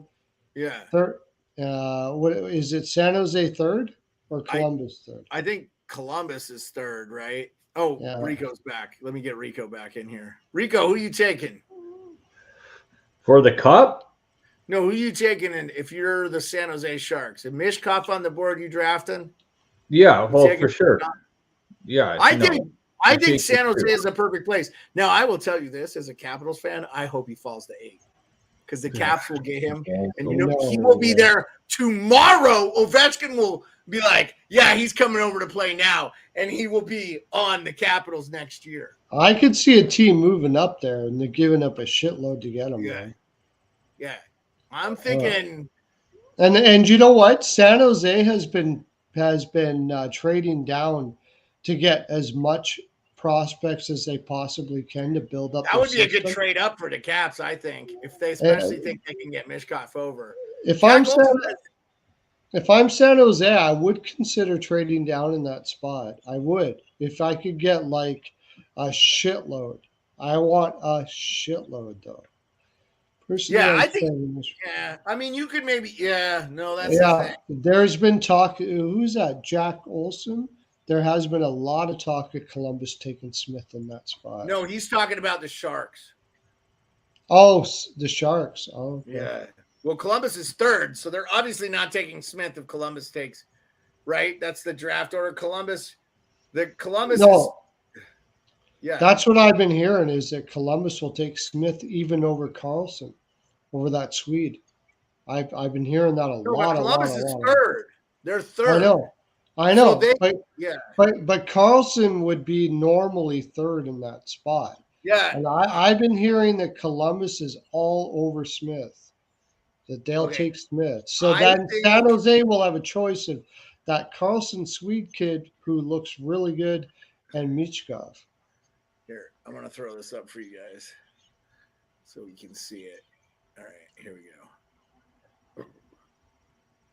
Because they want to center hardcore there, and but And who knows? Because they took Dubois, remember? They took Dubois in that spot over Pugliarvi and Kachuk. And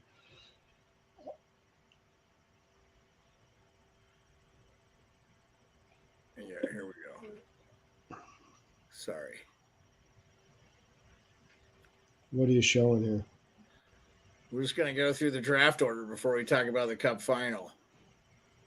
We haven't even talked about the Cup. So, yeah, ignore the Geico commercial thing, but like, okay, Chicago, we know they're taking Bedard. All right, Anaheim is probably taking Fantilli, right? I would imagine, yeah. Yeah, I mean, I would take Mishkov, but they're not going to. I would strongly And consider Fantilli, I mean, there are people that are saying Fantilli could be taken over Bedard. Like, and I saw, look, I like Fantilli. He reminds me of Tavares. Yeah, I don't think it's a terrible pick. No. I think there are going to be some teams regretting passing on Mishkov, in my opinion. I agree. I would take. I personally You're saying would take, Columbus is taking Will Smith. They need a center. I hear you, Salty. I would personally take Michkov second if I was Anaheim. I would do that. I might take Mishkov here. Okay. Yeah, I would definitely take him. Yeah.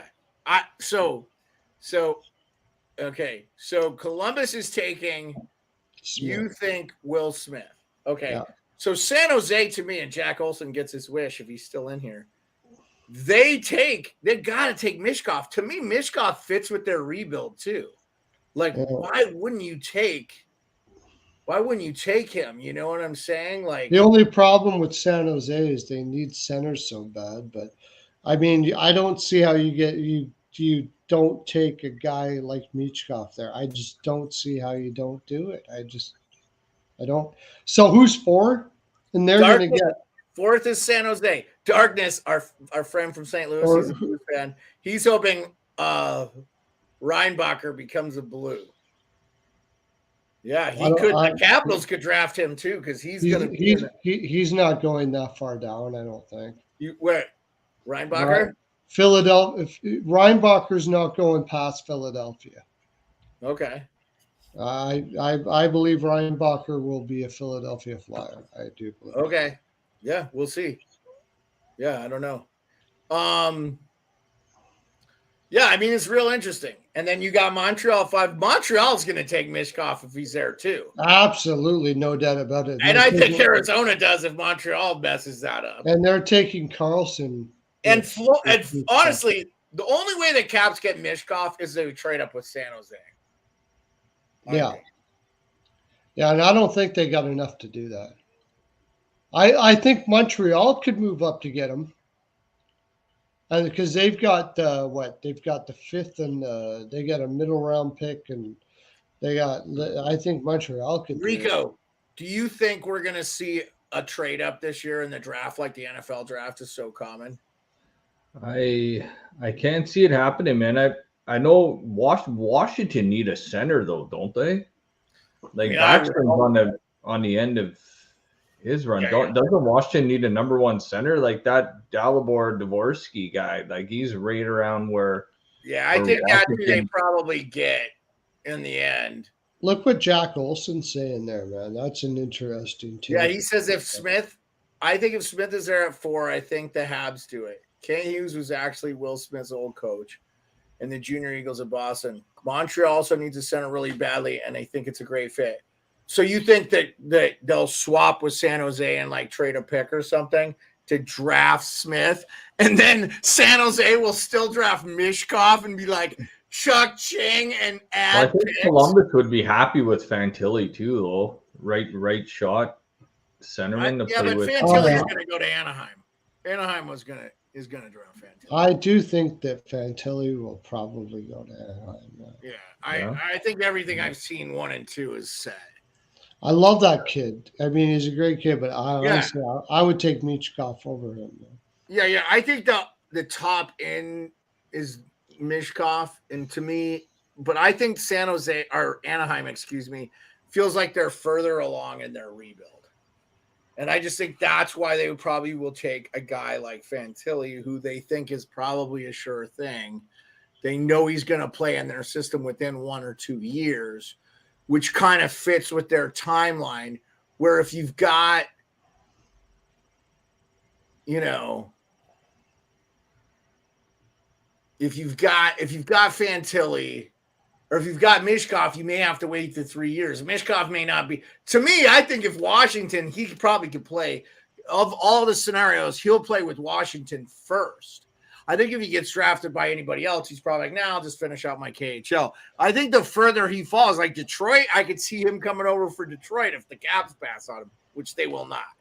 So Rick Allen's in here, and he says, too much effing white ice, bro. Too much white space on the ice. We need more corporate logos. And the ads are okay. Yep, I think you've been with us before. Darkness wants Blues to draft a defenseman, and I don't blame them because their defense is ass. So they have tons of depth though there. They need to get rid of some D there. I see them probably trying to trade Parenko, Krug, somebody on that back end. If they can find a way to do it, they got a lot of overpaid D in that lineup. See, they got Smith compared to as a Kuznetsov type player, eh? And him and Goudreau, USA players, I think that's a perfect fit in Columbus for sure. Did they have him projected as Kuznetsov? I thought he was a little more physical. He's going to be like a Kuznetsov. Darkness says most of the Blues forwards are top prospects are already forward, so he feels like they just need it in the depth there too. Yeah, that makes sense, Darkness. I think Reinbacher could be there at 10 for them. I really don't think he's getting past Philadelphia. I think if he's there for if Philly doesn't draft him, do you think the Cap should draft him? Yeah, for sure. Okay. And Carlton is like a Rantanen. And then you got that other kid, that Swedish kid.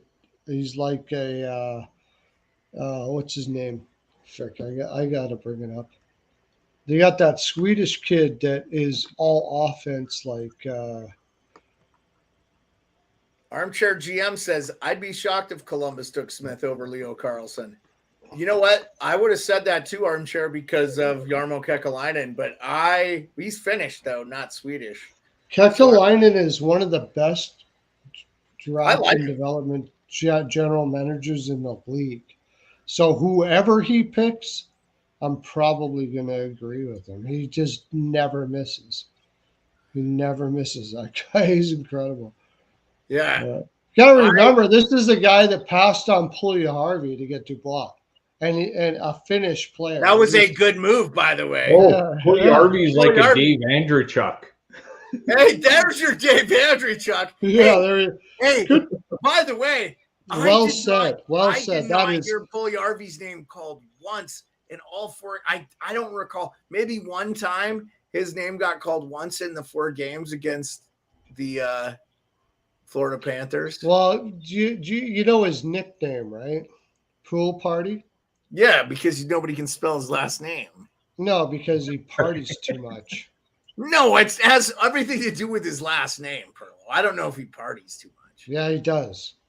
That's the problem. Well, I mean, you were in Edmonton, so you may know. Did you see him out partying at like the pool in Edmonton? He's got to commit, and that's what Brind'Amour. Edmonton Mall. Brind'Amour was he literally at a pool party? Was pool party literally at a pool? No, he has pool parties at his house a lot. I thought it was just because of Puljujärvi. Like it's a play on words. No. It's a combination. You're not fucking with me on this, right? This is legit shit. This is not a made-up story. This is legit. The dude just he's not committed enough. And that's the reason why Brind'Amour said it's his choice. This is a quote. You can look it up. He said it's his choice. He can be a first-line winger or a fourth-line winger. He's too talented to not be in the league. If Brind'Amour is calling him out. But yeah, he called him out. It's his choice. What does he want to be? So he's got to start committing like right now. He's got all the talent. he's got a great mind for the game. His analytics are amazing and everything, but the dude's got to start committing to being a 20-minute player because he gasses out by the end of the fucking game. I'm going to get another beer. We haven't even talked about the final, and we're an hour and a half in. I don't even drink anymore, and I almost want to go for a beer. Puljujärvi needs to go to a team with an old school style coach. I mean, a really old school style coach. Like, yeah, like Darkness said that. Like somebody that's going to be like sitting on his doorstep and beating the shit out of him. I agree, Darkness. I agree. Jacques No Lemaire. doubt about it. What was I looking up here? I was going to look something up. You guys got me derailed. Okay, sorry about the intermission there, guys. I apologize. One more, maybe one more. My wife said she'd actually bring me one. Oh, we're getting a lot of people in here, man. This is awesome. Like we're up to 10 there. I did not know the Puljujärvi thing. I thought it was just a play on words. That's hilarious. Dude, you had me too. Pool party. I thought, dude, I believed you, man, when you said you can't spell his last name, so they call him Pool Party. No. It's a combination that it's he likes to party. He has pool parties at his house all the time. So Columbus actually has a lot of Russians like Chenikov and Marchenko. That's from Salty. So I would not be surprised if I think Columbus should draft Michkov. Matvei Michkov will be a Columbus Blue Jacket. This is their chance. They lost the lottery. This guy is going to be such a good pick for them, and it's going to revitalize that franchise. And he's going to be so good for them. I will be very surprised. I'll be very surprised if they don't draft Michkov. I'll be very surprised. Yeah. You know what, Pearlo? You're the first I heard say that too. And I have heard. Oh, sorry, Rico. I didn't realize you had to go. We'll bring you back on when you come on. Okay. Well, go get dinner, Capes. Come on, buddy. Sorry, my wife's feeding the dog. Puljujärvi needs to go to a team with old school style. That's from Darkness. Yeah. We got Rico back. He's gotten a beer, I think, Rico. Yeah, not sure if Puljujärvi – oh, this is from your main man, Armchair GM Pearlo. Not sure if the Puljujärvi thing is about partying. I think it's about buying into a system and committing. That could be it. Well, both. Yeah, and that's part of it. Yeah, I'll just say this. Old school hockey players used to party all the time. So, like, I'm an advocate for guys that can go out and have a good time. You don't have to be a fucking robot. Like, go out and have a good time. Puljujärvi is too heavy and too big and too slow to be partying, too. Like, he's the type of guy that should have his ass in shape because Puljujärvi is a guy that takes life by it more than others, I think. He takes life very lightly. Like he's just not a guy that takes things seriously all that much. And they've been waiting on it, and it's probably a maturity thing. But the amazing thing about it is when he's on the ice, he's one of the best two-way young wingers you're going to find. He's a big guy too, isn't he? Yeah, but he just can't hold it for more than 12 minutes a night. And that's why Brindamore said it's up to him. If he dedicates himself, he's a fantastic. I thought he would be maybe do something for them this year. I just think too, and in that series, I didn't particularly hate the Canes game. I thought they were fine. But the problem with them is they just don't have any skill up front.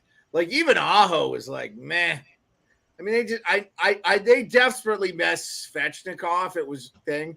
But I almost wonder, like, does that really put them over? Like, I don't know. Like, he was with them last year, and so they got goalied, and they're too mechanical. I love Brindamore, but he's got to have these guys loose. And what? Pacioretty's overrated? There's another. No, I just think Pacioretty. No, Pacioretty was out. Like he wasn't going to be in anyway. That wasn't even a sure thing anyway. The guy was coming off Achilles. Like they rushed him back. Obviously, they said it was healed, and like that, I've heard that the percentage of what happened to Pacioretty is so low with repaired Achilles. Like it's not common. You think his career's done? No, I think he'll play again. Salty Wings brought up a really good point. Yarmo does have to get a center. Yeah, somewhat one way or another. But if you could get Matvey Mishkov when you missed out on Connor Bedard at the 3rd overall pick, this is the year you do it. Yeah, you got to do it. You take them. And they have other picks. And, yeah, they need to get some center depth, no doubt. Max Domi wouldn't be a bad guy. He's been there before. He could be a third-line guy. Then you move up. They need somebody to play with Gaudreau. Huh? They need somebody down the middle. Yeah, but there's nobody on the market this year either. That's the hard part. This is not the year you're going to fill that void. So Columbus is still in the rebuild. They're still waiting for their young guys to step up and deliver. Yeah, the other choices you take Carlson. I think he could be a guy that could play pretty soon, but I just can't get. I got to find your center some other way. If Michkov is there, you got to take him. You just got to take him. Armchair, I think it was the same Achilles. They botched. There was a problem with the surgery. So he said in the chat, I heard what happened with Patches. Here, I'll throw it up on there. It's quite common. Salty also brings up Sillinger, who had a bad year. Yeah. They got Ken Johnson too. They got some guys that just are young. You know that I think that being the center is the second hardest position to play in hockey at a young age. Right. That's why they're playing Johnson and center. Defense is very hard to be good at young. That's why I said I think we're in the golden age of young defensemen, guys. Makar, Quinn Hughes, Luke Hughes comes in as an impact. Juracek, Nemec. Yes, these guys and those guys, they got Columbus defensive wise, all these young guys. Look at Buffalo, Power, Dahlin, and Rasmus Dahlin. We are in such a golden age of incredible defensemen at a young age. Yeah. And in the dead puck, a lot of us from the dead puck era, it's Darian Hatcher at 35, leveling dudes and stuff. Tenorti. Yeah, it's just a different thing. Cider wins the Rookie of the Year. Cider's going to be winning Norris's for sure. Yeah. Well, they got that other guy too that's going to be pretty darn good. Vollander. Oh yeah. Heiskanen. I'll tell you what though, Heiskanen was not as good defensively in the playoffs, and I don't know if that had to do with Suter's bad play. I think he just had to do too much. I think that was a problem. Yeah, Simon Nemec, I think. Nemec from New Jersey, but you're talking about. Why can I not remember his name? I'll bring it up here. They could let Dougie Hamilton go, in my opinion, with the talent they got. Simon Edvinsson. Yeah, I'm a little higher on Hamilton than you are, I guess, but that's all right. No, I don't hate Hamilton. I think he's a good player. I'm just saying, I don't even know if New Jersey needs him. Yeah, it's gotten to that point, but I mean, they got Graves. They're going to probably not going to be able to sign. Yeah, he's going to be. Is he a UFA next year? Yeah. Is he really? They're not going to sign Graves. He's a good. That's going to be. Imagine being so deep on D that you don't even bother signing Graves. I mean, that's Salty and Jack Olson are talking about Brant Clark, who's in the LA Kings system too. Oh, yeah. That's why I did not believe they were trading him for Jonathan. Or for Chychrun, from Jacob Chychrun. No. I was no way. No way. Chychrun is not that good defensively. He's average. He's average. He's a TWD with a little bit higher end offense. He's average defensively. He's a really good defenseman, but Clark looks like he's going to be a beast. He'll be a top 4 guy for Ottawa just because they need help there. Even if Clark him in Ottawa. Even if Clark is as good as Chychrun, he's going to be on an ELC for the next 4 years. So, why would you? No, and then they're going to lose Doughty by the end of that, and they'll be able to pay him. So they need a goaltender. That's what they need. And I thought Copley. I wonder if they bring Korpisalo back. I thought Copley did I thought Copley did a really good job.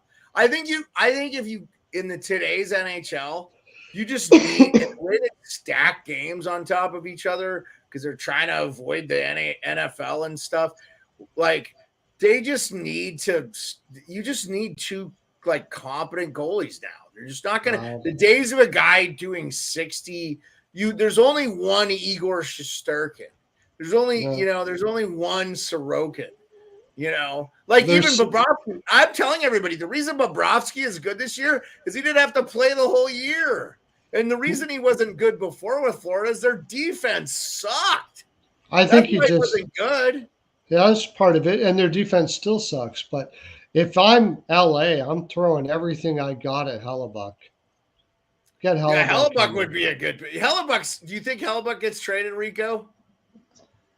I think he might want out too. He's one of those original guys in Winnipeg. Maybe the core in the room. Maybe the sideways C that jumped off Blake Wheeler's jersey. You never know. Hellebuck is one of those guys that might not like it in Winnipeg, and he might want to switch. And Pearlo is a great point, man. I could see him going to LA. You think if you need center depth, would you take Mark Scheifele? In the right situation, Mark Scheifele was a Barrie Colt, man, and he had a good year. He was coached by Dale Howard, Chuck, and he had a good start to his career in Winnipeg. I mean, he was fine there too. So I don't know if he's one of the bad apples there or not. But who do you figure will take Scheifele? No, I'm asking. I wouldn't take him. I wouldn't trade for him. I wouldn't either. But I think if there was somebody to take him, it might be like Carolina. Brind'Amour might be able to get the best out of that guy. Well, who would you take? He needs to be well coached because he was well coached, brought up as a young player. Scheifele. And we went to Winnipeg and he was fine, and all of a sudden a debacle happened there, and he just seemed to disappear. I heard moving him to the wing though. That bonus moved him to the wing. He had a pretty good year, didn't he? Have like over 40 goals. Like he didn't have a shitty year this year. I think he had 80 points or something. He was a point-a-game player. If you look at Scheifele, I think Wheeler's a bad apple there. I agree. Totally agree. Yeah, I totally agree with you right there. I think both of them. I think Wheeler has affected Scheifele. He needs to get out of there. I think Wheeler's 6'3", 207 center. Can also play the wing. Age 30. He had. Okay, and against Vegas, he only had 1 goal in 4 games. It's not his offense. His last 5 games. Scheifele's defense has dropped off big time. And Rico brings up a really good point because Wheeler... He had 42 goals and 26 assists this year. So he had 68 points in 81 games, but he did have over 40 goals. He was a minus 16, so... Well, if you look at his underlying stats, they're disgusting. And that wasn't the case 3 years ago with Scheifele. Wheeler is, totally agree with Rico. Rico brought up a really good point. Wheeler's an idiot. I can't say it any other way. Yeah, I don't think any of those guys are back. I think it would be smart for Winnipeg. Yeah, but nobody who's going to take that Wheeler contract, Rico. Who's going to take that? No, I know. But Ehlers plays well. Connor's a good player. Scheifele's a good player. Yeah, Blake Wheeler's one of those guys. And they tried taking a C off him to try to They did take it off. Solidify everybody else around him. They didn't try. They didn't have a captain. They did take it off. He's not our leader, but now they're stuck with him. So, yeah. And if you remember, Bonus at the end of the year, he called out the team. I mean, he never does that shit. Oh, yeah, he was. Good point, Pearlo. That coach does not say shit like that. He never says that shit like that. Never. And then Wheeler comes on and says, I think he could have kept it in the room. I think he probably kept it in the room for a long fucking time, Wheels. Shut the fuck up. For sure. Tell us how you really feel about that, Pearlo. You know me. Kind of on the fence on that one. You know me. I'm going to say what I got to say. Yeah. If somebody calls me out and I'm wrong, I'm all over it. I'll be like, yeah, I'm wrong. That's fine. Hey, you never know. Bufflin might have said, fuck this. I'm not playing for this captain. I'm going fishing and drinking. That's a really good point, Rico. No, yeah, I think he was just banged up and was like, I'm done. I think Rico might have something there. That could be, man. I don't know. I mean, look, there's some look, listen. We're not there. We're not in the locker room. It is very glaring. We're speculating. Or even Jake Trouba's trying to create leadership in the room by being a defenseman and stand-up guy and stuff. And Blake Wheeler's your captain and being like, okay, fuck it. I know my girlfriend's a doctor in New York and I'm out of here and I'll be captain of the Rangers, whatever. But I think there's a leadership issue in Winnipeg, and it started with Blake Wheeler, and taking the C off him didn't help. What about Lion on his way out? I know that Lion and all that stuff like that, but he did say that there was a click in that room and you couldn't penetrate it no matter how hard you tried. That's not good. It's called a cancer, man. We had it in junior hockey too. There's a cancer in the room. There always is. And if you can't get rid of it, it's going to kill you. Blake Wheeler is a fucking cancer. Did that affect your junior hockey team, and you think it hurt your season, or? For sure, man. Like, there's a cancer in the room. If not everybody's pulling on the rope together, and it doesn't matter what letter you have on your chest, man. There's some guys that take it a different way when they have that C on their chest, and taking it off them didn't change them as a person. And unless they're gone, even though they're a better player than the next guy beside you. That player beside you doesn't play up to their potential, and then 5 or 6 guys behind him don't follow that same state of mind, man. And there's a reason why Bonus took it off. Like, it sounds like he was like, and you're talking about Paul Maurice. Paul Maurice, everybody said, oh, he quit on the team. No, he didn't. The team quit on Paul Maurice. I actually liked that move from him. I thought that was a good move. And by the way, how can you not root for him in the final? I just want. When he started coaching, he was like 28 or something, and he took the 2002 Carolina to the Cup. They got beat by maybe the best team ever, and that 2002 Red Wings team that had Dominic Hasek, the greatest goaltender of all time. Like. They had Lidstrom, maybe the greatest defenseman of all time. They had Yzerman, Chelios, Shanahan. Like, get the flip out of here. They weren't winning that series. Well, when the Red Wings beat the Capitals in 4 straight too, and the Caps had Peter Bondra and the boys, like, that was a fucking killing too. Yeah, but like that 2002 team had, I think Mike Knuble was on that team, and he was basically a black ace. Oh, Mike Knuble got paid big time in Philly. Remember that? He rode the coattails of that fucking Cup championship, and all of a sudden Philadelphia Flyers paid Mike Knuble. He was not bad for Philly. I love Mike Knuble, by the way. He wasn't bad for Philly, but he was way overpaid. I mean, man, that was horrible. Yeah, but you gotta love Mike Knuble. Hey, a lot of those Red Wings got. A lot of those Red Wings got money. Wasn't Philly Lano one too? And Buffalo worked out a check for him too. There were a lot of guys. I think Ville Lano was like, really? Yeah. He was like, Chuck-ching is what he was like. But his agent called him up. He was like, they want to give me what? Hey, all I know is Ville Lano is somewhere enjoying life. He was like, he's like, I think Ville Lano was like, I almost don't even want to go to this team, but I have no choice because anybody that would give me that. I can't live up to this shit. I know you're paying me this, but I can't do this. Any team that wants to pay me that much money has to be absolutely moronic, but I'm taking it. Salty said he heard Knuble in coaching rumors. Yeah, he might be coaching somewhere. He'd be a good coach, man. He was a leader in the Washington Capitals locker room. I will always love Knuble. Oh, I love Knuble. But he got paid. I mean, he was a third line guy, a good one at that. But he got overpaid. He was a guy. He was a very much like an Andre Chuck style player to get his body in front of the net type guy. Yeah, especially later in his career. Like, this is what I will be doing tonight. He's a good old grinder guy. And blocking your goalie's line of sight.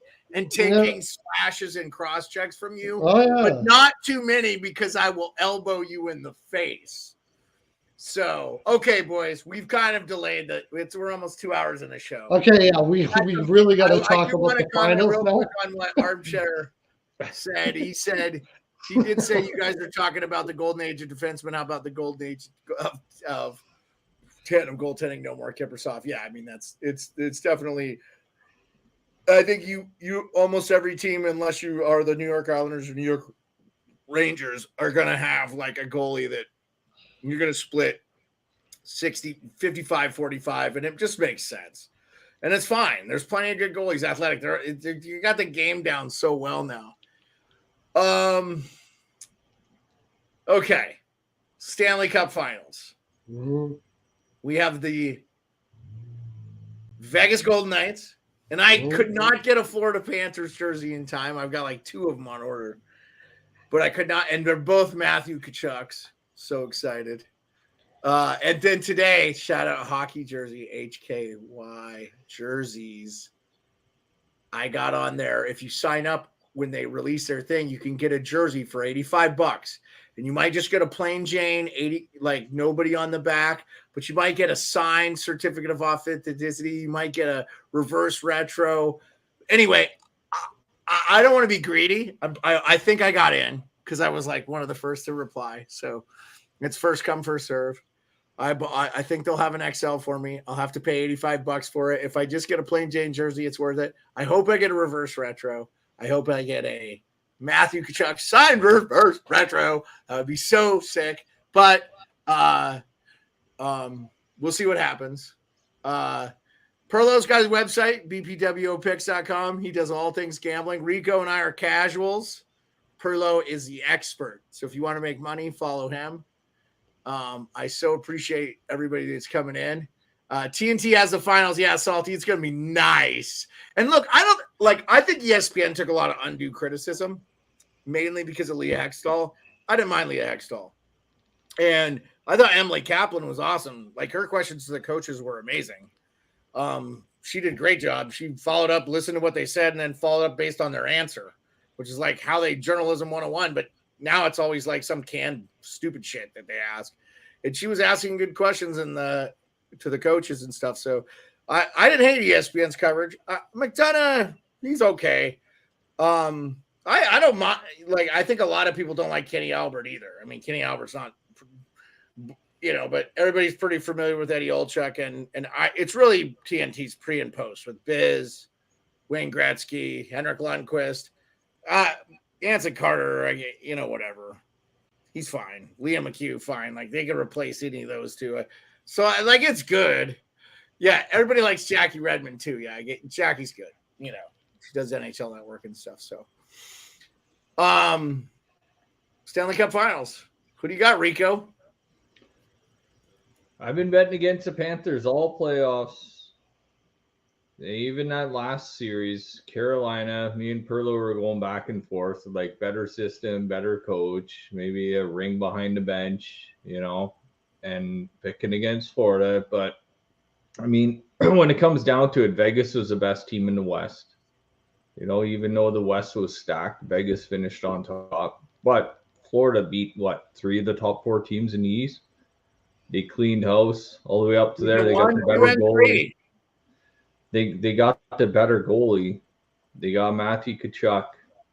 They're playing the villain right now. Hey, Florida, it seems like the betting favorite is Vegas. Everybody wants Vegas to win. It feels like Florida's being the villain right now. Florida's got a lot of time off.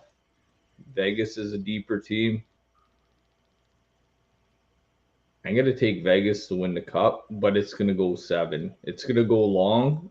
And the only way that Florida wins a cup is that Aiden Hill implodes and they can't surround him in front of the net anymore, and they just can't protect that goalie anymore. If they can't shelter Aiden Hill, they're going to lose the cup. But I think they're way too deep, and their system, well coached. I think Vegas is going to win it. Jack Eichel is going to shine. He's well insulated there. It's a good system, well coached. Cassidy takes this team to a cup. They were there. They were close. They got Jonathan Marshall, one of the originals. Carlson, those guys have been there since their inaugural when they made the cup final. I think Vegas is going to win this one. I got to bet against Florida again. I might be wrong. And if I'm wrong, I'm happy that Mark Stahl gets a cup. And that's why I'm going to be happy if Florida wins, because he'll bring it to Thunder Bay, and my family will be able to go to the Intercity Mall and see a Matt Murray Cup there when he won Pittsburgh, and the Stahl brothers will bring back Thunder Bay again. You got family in Thunder Bay, huh? Yeah. Oh, yeah. All my family's up there. So you got to be a big fan of the Stahl brothers then. Yeah, buddy. Yeah. That's where I grew up. I moved down to Barrie when I was 20, and all my family's still up north. I have no family down there. Okay. They're all up in Thunder Bay. Hey, shout out, I met at the Spit and Chicklets Cup, Patrick Sharp, also Thunder Bay. Oh, yeah. I watched him play for the Thunder Bay Flyers, USHL, man. It was the only Canadian team in that league. Dude, by the way. Sharp was a good player. Big dude. Like, much bigger. I was like, oh, you are not small. Like, when I met Joe Nieuwendyk this year, I was like, oh, damn, Joe, I forgot how big you were, you know? I got to say, the only thing that with Vegas is they just got the veteran leadership too. Stone, just such a good leader. Pietrangelo, been there, done that. Chandler Stevenson was on the Caps Cup team. Now he's this veteran. You got a ton of Cup experience on that team to go with the guys like Eichel and stuff that don't. And so I think it relaxed them. So yeah, I love your pick. I can't argue. Pearlo, where you come out on this? I've been going back and forth on this, and Rico said the same thing, that like, I had Florida over Toronto though, Rico. You know that, right? Mm-hmm. I was talking Carolina. We went back and forth on. Yeah, it was Carolina, and my initial pick was Florida, and then I talked my way out of it, and I don't even feel bad about it because Carolina outplayed them like pretty much every freaking game. But the problem was, did they outplay them? No, yeah. They outplayed them. They win the game, though. No. That's not true. That's not the way hockey is. They outpossessed them. They outpossessed them. They outchanced them. They out everything. They got but Pearlo, like they had a lot of shots on goal. Like, but they got goalied, man. They didn't have that many high danger shots. So I watched the game. They had more high danger than Florida. Bobrovsky ever looked to me. They never really made him work. Like they put a lot of shots on him. They had more high danger than I'll just say this. I saw Aiden Hill in the last game against Dallas make more like high danger, like crazy saves than I saw. Bobrovsky made great saves. I'm not taking away from Bobrovsky. All I'm saying is, and I just want to play devil's advocate to you on this, and that's all I'm doing here, is that I liked what Bobrovsky did, but to me, he just stayed center. He didn't do anything spectacular. They didn't get a lot of traffic in front. They don't have any wingers and centermen that scare you on Carolina. They could throw shots all day. You could outshoot them, and if you go back, they were out shooting them sometimes 2 or 3 to 1, but by the end of the game, Florida was in it and they were close in the shot department. And so I want you to finish your point, but like, I think we've been shitting on Florida, and it's like, no, man, they beat the 1, they beat the 3, and they beat the 2, and they're not a bad team. We just have to admit they're a good team. Yeah. Okay, so I've been going back and forth on this. Bobrovsky has been out of his head. Out of his head. He's a 2-time Vezina winner. How can you be out of your head if you're a 2-time Vezina winner? Well, because he hasn't did that for a very long time. Because they haven't been good defensively, though. I don't care. They're not good defensively now. That's the whole point I'm making. Their defense is shit. But it is hard to score on them when you're getting forechecked in your own end, though. That's what they're doing. And the whole thing is, can they hold up that type of play? I didn't think they could do it against Carolina, but they did. They have more rest than Vegas. Yeah. And Vegas is playing I'm just saying this before the series starts. If Vegas plays that collapse defense around Hill, Florida's going to win this series. If you're going to play a collapse defense against Florida, they're going to kick your ass because they're going to beat the crap out of you. Unlike Dallas, who just sat around the perimeter and threw shots on net, blah, blah, blah, blah, blah. Florida ain't going to do that. They're going to go in and beat you. Beat you. I think the rest is going to help Florida. I'm taking Florida money line. First of all, it's plus money to begin with. Yeah, that's why I would take it. You got the better goaltender. Vegas has the better defense when they play like they're that. Yeah, I could see Vegas winning this, and I'm totally with Rico. Like it's a tough series to pick. Yeah, but I just think Florida, if you're going to play, Cassidy is a brilliant coach. I really doubt that he's going to play the same way against Florida as he did against Dallas. So I'm going to need to see it first, though. But if you're going to play that way against Florida, I think Florida's going to kick your ass. So do you think this is a high-scoring series or a low-scoring series? I think it's going to be a high-scoring series. I hope it's like 3-2 and we get 7 games. I think it's going to be a high-scoring series. I think like 3-2 and we get like a high score, like 7 games. Maybe a 4 or 5 goal game in there or whatever, but 3-2, 2-1. If it's a low-scoring series, Vegas wins. If it's a high-scoring series, Florida wins. Florida wins. Yeah. I think we're underestimating Florida's speed and ability to move the puck up. And I know you don't like their back end, but Monitor has thrived without Uyghur there, and Ekblad's kind of had to take a step back. I don't hate Florida's D. And Mark Stahl is just playing like smart hockey. Like he's not like, but look, Mark Stahl, like Rico, it's so cool of you to say that you want Mark Stahl, because I was feeling the same way. One, because my wife's a diehard Rangers fan, and Mark Stahl played for them for a long time, and I always liked his game. And I just think like he has looked not bad, not great either, but he's actually skated quite a bit. But to me, he's just been so good and not made the big mistakes. And he's got all the skill and experience in the world. And to win it with his brother, who's already won one, I know, but like super cool. Florida kind of, for me, is a little bit of a sentimental favorite, but I would also love Vegas to win too. So for me to give my pick, like I'm leaning towards Florida. I would bet Florida because of the plus 125 or whatever they came out with, Pearlo. I want a 7-game masterpiece, and I really don't care who wins. If Vegas wins, I'm happy for those fans. I think they're some of the nicer fans. I've gone to a couple of their games, and they're such cool people. And I got to Chandler Stevenson.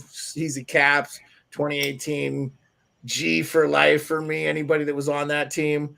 So I wouldn't hate the Saskatchewan kid to get another one.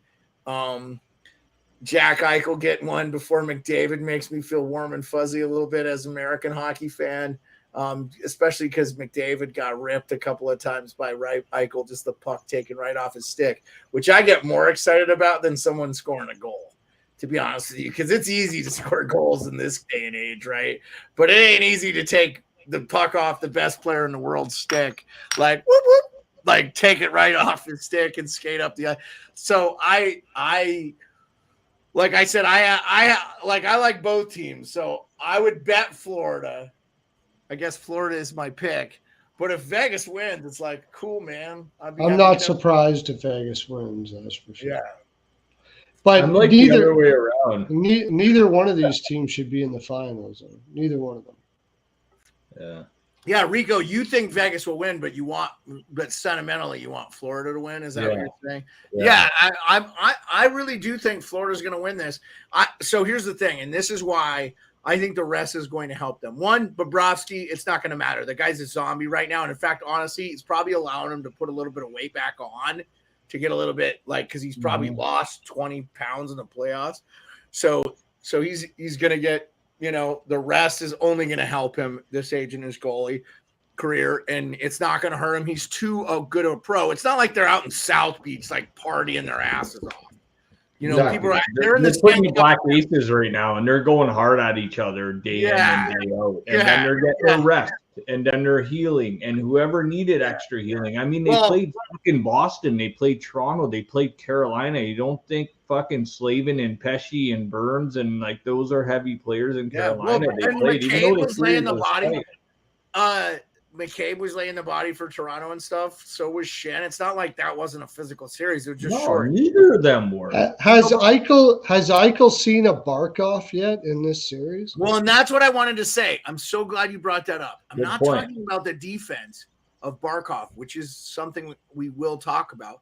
But Barkov was not healthy in that Carolina series. He missed a game. Yeah. He missed the game. Remember, he missed the game, and they won without him. And he's I'm telling you, like, he's the X factor. If this 9-10 days helps him get 100%, and he plays to his best hockey, because he really hasn't showed up at all for Florida, in my opinion. He's going to come down to will. He's been fantastically defensively. But will. Both of these teams, like Pearlo said, shouldn't be in the finals right now. It's going to be a battle of the pure will. I think this is who we should have had all along. I'm not saying I predicted this, guys. Nobody predicted. Very few people had Vegas and Florida in the final. I'm just saying, if you beat the Bruins, who were the best team in the NHL this year, hands down, and I thought there was no way the Bruins couldn't play, but they messed up. They should have left Bergeron out. They were playing better without him in the lineup, and it would have helped Bergeron, and they would have beat him in like 5 or 6. But they put it back. They should have took out Allmark. Does it not feel like a 1996 where Vegas was the best team in the West, the number 1 seed in the West, playing the 1996 Florida Panthers? Does this not feel like the Rats are coming on the ice again? Yeah. The Rats are coming on the ice. The underdog against the number 1 team in the West. If people look at the standings, Vegas finished 1. Yeah, it was like hardly even going to be there. If Vegas has a healthy Stone, which I don't think they do, I take Vegas.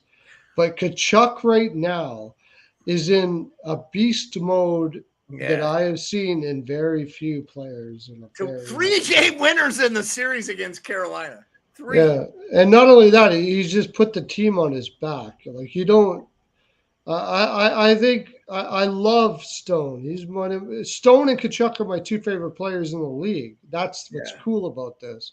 But Stone doesn't have the physical ability right now to do what Tkachuk I thought Stone was okay. He was a little bit invisible at times. He's great. He's as great as he can be in this situation. He's just a smart hockey player, Mark Stone. He's a good leader. He's a smart hockey player. He's a spirited player. But one thing, when I went and watched that game in Toronto from Florida against the Leafs, I went and watched it live. I sat close to the ice. One thing I saw about Florida is they put the pucks near places where they could win those puck battles. They just knew who they were matching up against, and they were just winning those battles against every single player, and they were playing like that. I know they were putting it in the corner where they knew if the Hull was going in that corner or Shen wasn't able to move that puck quick enough, you're winning that puck battle right there. And it feels like that's the type of team Florida is, man. They can match up and they can win those puck battles against those individual players. But on the same note, it's a lot deeper than most teams, though. On the same note, when you say that, I think Vegas can expose that defense quite a bit Pearlo, also, though, Vegas had their bad games. They turned the puck over a lot. So it's not like they're not susceptible to turnovers. So, like, Florida might play right into Florida's hands. Vegas played basically what Tortorella's Rangers used to play with. Tortorella's Rangers went back in the day. They had a terrible possession defense, and he knew it. So he turned them into the best shot blocking team ever. And I would say Vegas is right they up beat the there. Caps. I think Tortorella wrote Zach Werenski's paycheck in Columbus too. All of a sudden, he turned him into a fucking unbelievable defenseman. Yeah, when Tortorella was in Columbus. And he couldn't do it to Jones too. And he tried to, but Jones never could figure it out. I mean, it was. Well, Werenski did. Werenski did, yeah, but Jones never did. Yeah, that hurt Columbus this year too because he was out. Mm-hmm. Oh, hey, this love me some torts. Give me some torts. Pearlo loves me some torts. You know that. I'm a huge torch supporter. Yeah. That would be the wifey. Oh, really? That's your wife? Yeah, that's my wife. Yeah, that's my wife. I think Torts is one of the best coaches of this. She loves Torts. We're a Torts household here. Like Torts' son was an Army Ranger. Like I was in the Army 25 years. Like I love Torts. Love. I think he's one of the greatest hockey minds we've seen. I think the NHL is so much better when Philly is good. And one of my favorite plays ever is Claude Giroux leveling the fuck out of Sidney Crosby and scoring a goal like right after. That playoff series is unreal. Oh my God. I love that. I loved it. It was awesome. And I'm super excited. So I drive by Claude Giroux's house, man, in Hearst. It's 2 hours away from my hometown. You drank at his house? When I drive home, I see the home of Claude Giroux in Hearst, Ontario. When I drive back. Are you serious? Cool. Yeah. Does he live there now that he's playing for Ottawa? I like that signing by the Senators, by the way. Yeah. Good veteran guy. Salty Wings, what happens if you stop Tkachuk? I don't think that's possible. There's no stopping Tkachuk. Yeah, I don't think this layoff is going to hurt him, guys. I think this only helps with Florida. Now, I'm not saying look, the thing I'll say is it's not like Vegas is super banged up. I do agree with you, Pearlo. I do not think Mark Stone is 100%. I think his back is giving him problems again. Yeah, he just got off a back. Neither is Barkov. Who? But neither is Barkov. No, I think this time off is going to help Barkov because I think Barkov looked pretty good when he was playing. So I think Barkov's was just a nagging thing that he just needed time off, and they got it. The fact that they swept Carolina, and look, I use that sweep thing. I know everybody was fucking with Brindamore. Dude, they had a 4 overtime game 1. That was like a 6-game series for crying out loud. And like Pearlo said, Carolina did not get outplayed. There's not one game you're like, wow, they played like shit. They played great. They just don't have anybody that's if Alexander Ovechkin is on that Carolina team, they win that series. Okay, so hear me out on this one. So if somebody said you got to get a tattoo of the losing cup-winning team right on your freaking cheek, what would you do? No, I'm not doing that. But hypothetically thinking, if your back was against the wall and you had to pick who's going to win the cup right now, money aside, thoughts aside, I'd still take Florida. They have the better forwards. If somebody held you against the wall right now and said pick your cup winner, you'd say Florida? Yeah, because the Golden Knights tattoo would look cool anyway. Did I already say this? If I was Florida, what I would do? You got Ekblad, you got those kind of shots back there. Yeah. If Vegas is going to collapse like that every time they go in the offensive zone. Pearlo, you're done? You're with Florida? I'm just saying this is what I want to see. And I think Maurice will do this too.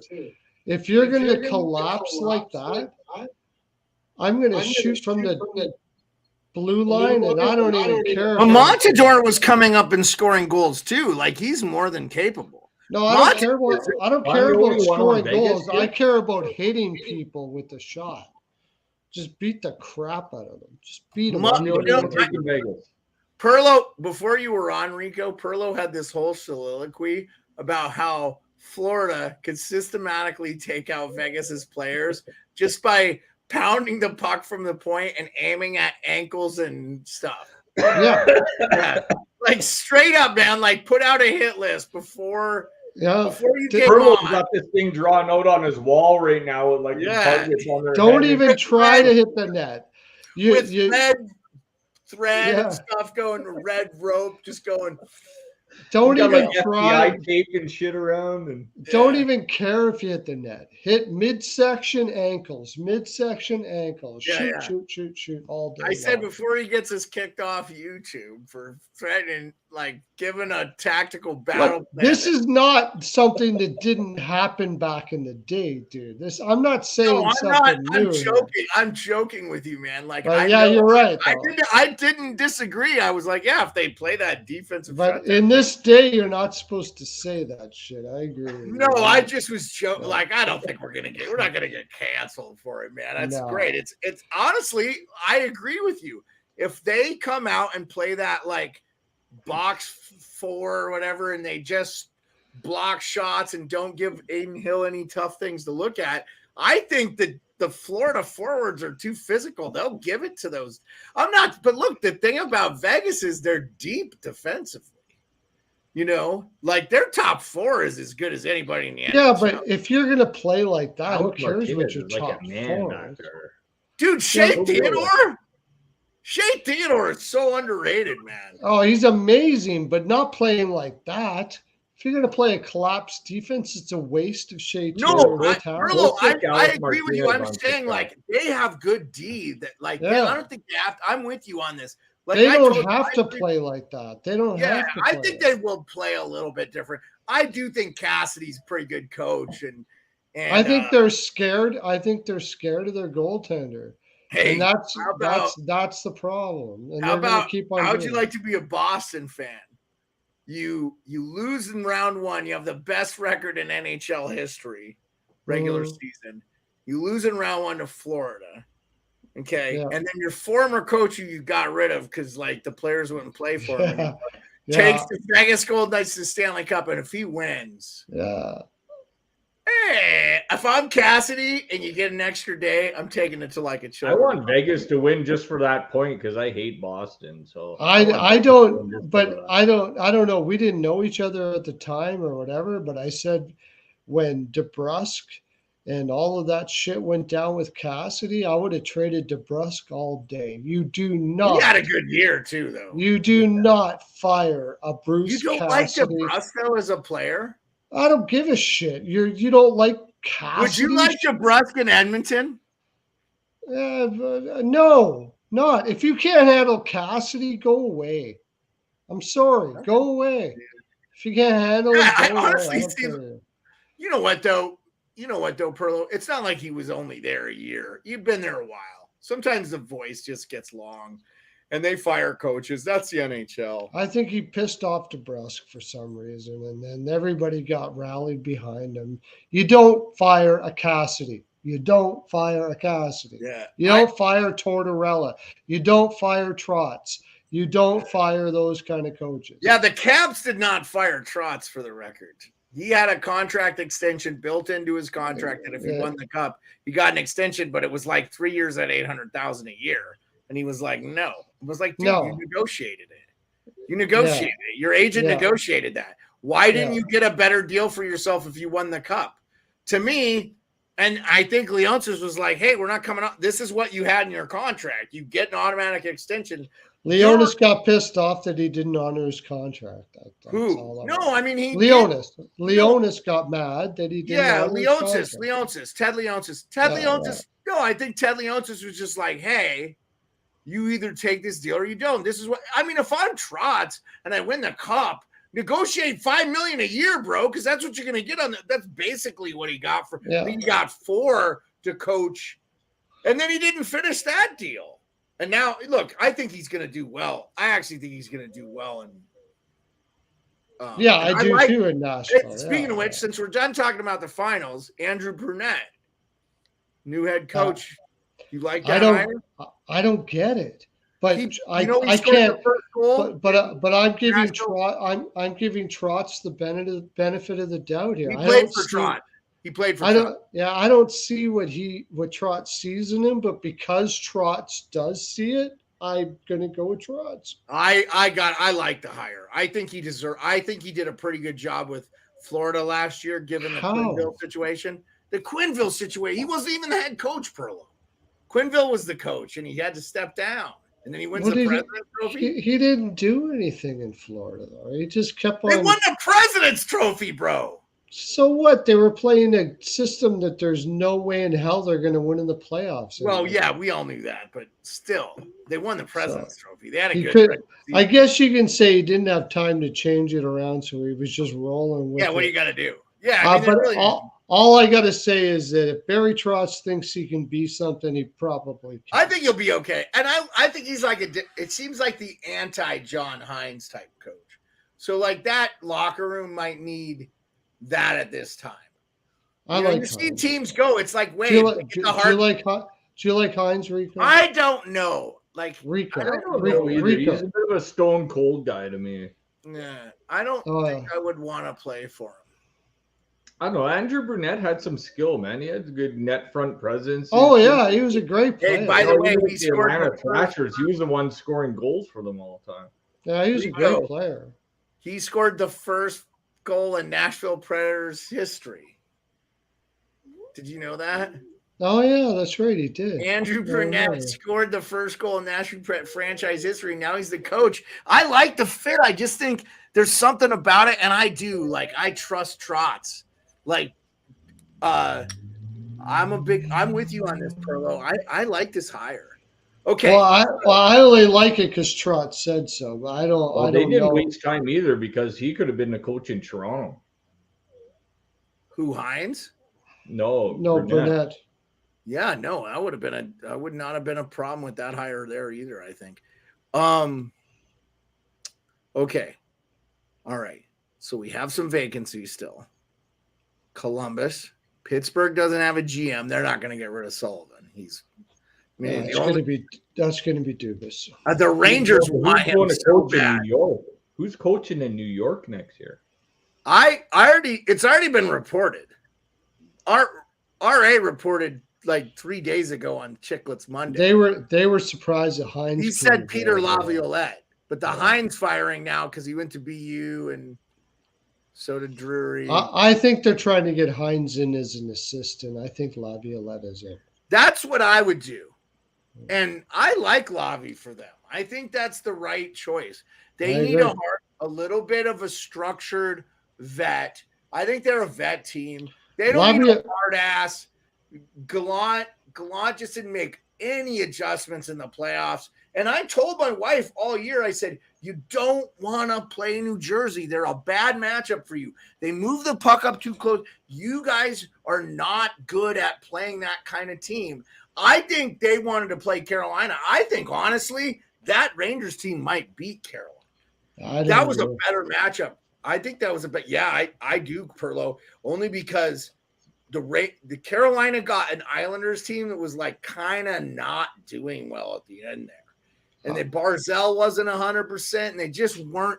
They had they played a team that had as little offensive talent as they have. And that's it. I think they were primed for a first. I don't think the Rangers were beating anybody that was in the playoffs.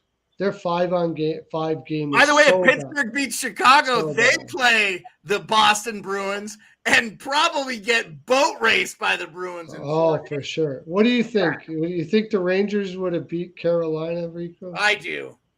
I think Shesterkin, I think they would have got goalied because they don't have the offensive skill. I think it didn't matter in. I thought the Rangers were going to beat New Jersey, man. No, I the Rangers are going to beat the Pearlo, you said this too earlier. As soon as New Jersey went with Schmid, that series was over. Both teams won the first 2 games on each other's ice. I'm like, what the fuck is happening in this series? Yeah. I liked New Jersey's game. There's just bad matchups in the playoffs. Like Tampa Bay is not a good matchup for the Leafs. Tampa Bay was not great this year. Oh, wait a sec, though. Toronto shouldn't have won that series. Man. No, but they did get outplayed by Tampa Bay. But that's what I'm saying. It's a bad matchup for the Leafs. If the Leafs play anybody else, it's probably not as bad a matchup. The Leafs would have probably loved to play New Jersey, and Tampa should have played Boston. The Leafs in New Jersey would have been a fire series if that could have happened. See, we're totally opposite. The only team I thought the Leafs would lose to is Tampa Bay. The only team. And that's just because Tampa Bay. You thought the Leafs were going to beat Boston? No. I don't think they beat anybody but Tampa Bay. Oh, you thought the only people. Well, they did. They beat Tampa Bay. That's the only team I thought they would beat. Yeah, well, that's all they needed to do. They partied like rock stars, I heard after. As soon as they won that series, I was. As soon as they won that series, I was all. Hey, Yessie, welcome to my pool party. So you heard it first, Pearlo, tonight. Are you using the cable? Party. Are you using the cable and the camera then? I'm using the camera, not the cable yet. I'm just in my dining room. I didn't know if I gave you enough footage but I didn't want to give you like 80 feet and you'd have to deal with this like Mungaso thing of a. No, I know. Well, happy No, birthday. dude, I've been gardening all day, man. I've been planting plants and gardening. I'll take a picture of my garden there tomorrow. I got it. I can set up pretty wicked. But yeah, I haven't finished the man cave yet. It's all painted down there and stuff. I got to get my sports bar set up down there and my streaming studio and hang the jerseys up and everything. But I have to get the plants in the ground. Soul Search Gurus is somebody I met through, I think, I want to say maybe Off the Wall, and lives in like Vancouver Island, I think, if I'm remembering right, Soul Search Gurus. So anyway, she, I think it's a group of people. Anyway, they're awesome. Hello. Thank you. Sportsbeard, Pearlo, Rico, Salty. Yeah. Salty's our mod, by the way. I always appreciate Salty showing up. Oh, is that right? Yeah. If somebody gets racist or dumb, but we don't, yes. Soul Search is like off the wall, but John isn't streaming as much anymore, and which I understand. And yeah, he's got a good gig going on now. Yeah, so. But and honestly, like if Hot Take's going, I've always been ride or die with him over anybody else. So Hot Take Hockey is my guy. I love John Duncan though. Shout out Off the Wall Hockey. I bought his merch. I got like a cup in here. John's great. John's got a pretty good gig going on too. He doesn't do as much as he used to. Well, he took a break there for a while. Well, both of them, like Hot Take Hockey is working in, I don't want to give his business, but he was working for the Sudbury Wolves this year too. Yeah. So he's doing, and that was like his second job. And he's doing the podcast and stuff. So. And John's writing now, from what I understand. He's got a writing job. So. Well, good for him, man. Yeah. John Duncan or John? John Duncan, yeah. Oh, okay. John. Okay. Off the wall, John. My last name is Duncan too. So yeah. But those guys are great. Well, we're gonna head out too. I gotta get heading out here. Yeah. Yeah. We're gonna head out to Armchair GM. It was awesome for everybody that showed up. We talked our talk. It was a good one, probably longer than we needed to be. Rico, happy birthday. By the way, Rico, the 27th was my birthday. So I just turned By the way, be watching out for it. Armchair GM podcast. I'm going to be on his show here probably somewhere. All right. Yeah, we'll have to check it out. For sure, I'm going to check it out. Armchair. Yeah, thank you for coming. I'm definitely going to check it out. Yeah. So, thanks everybody for showing out. Appreciate you, Rico. Man, good to have you. Yeah, but you put your return address on the shipping box, or you get a DM? Yeah, I didn't, but we'll talk. You don't need to send me anything, man. I'm like a spoiled brat. Every day is my birthday, and thank you for being on the show, man. It's better with you. So appreciate you guys. Pearlo, everybody. Let me play the outro. We'll get out of here. Thanks, everybody.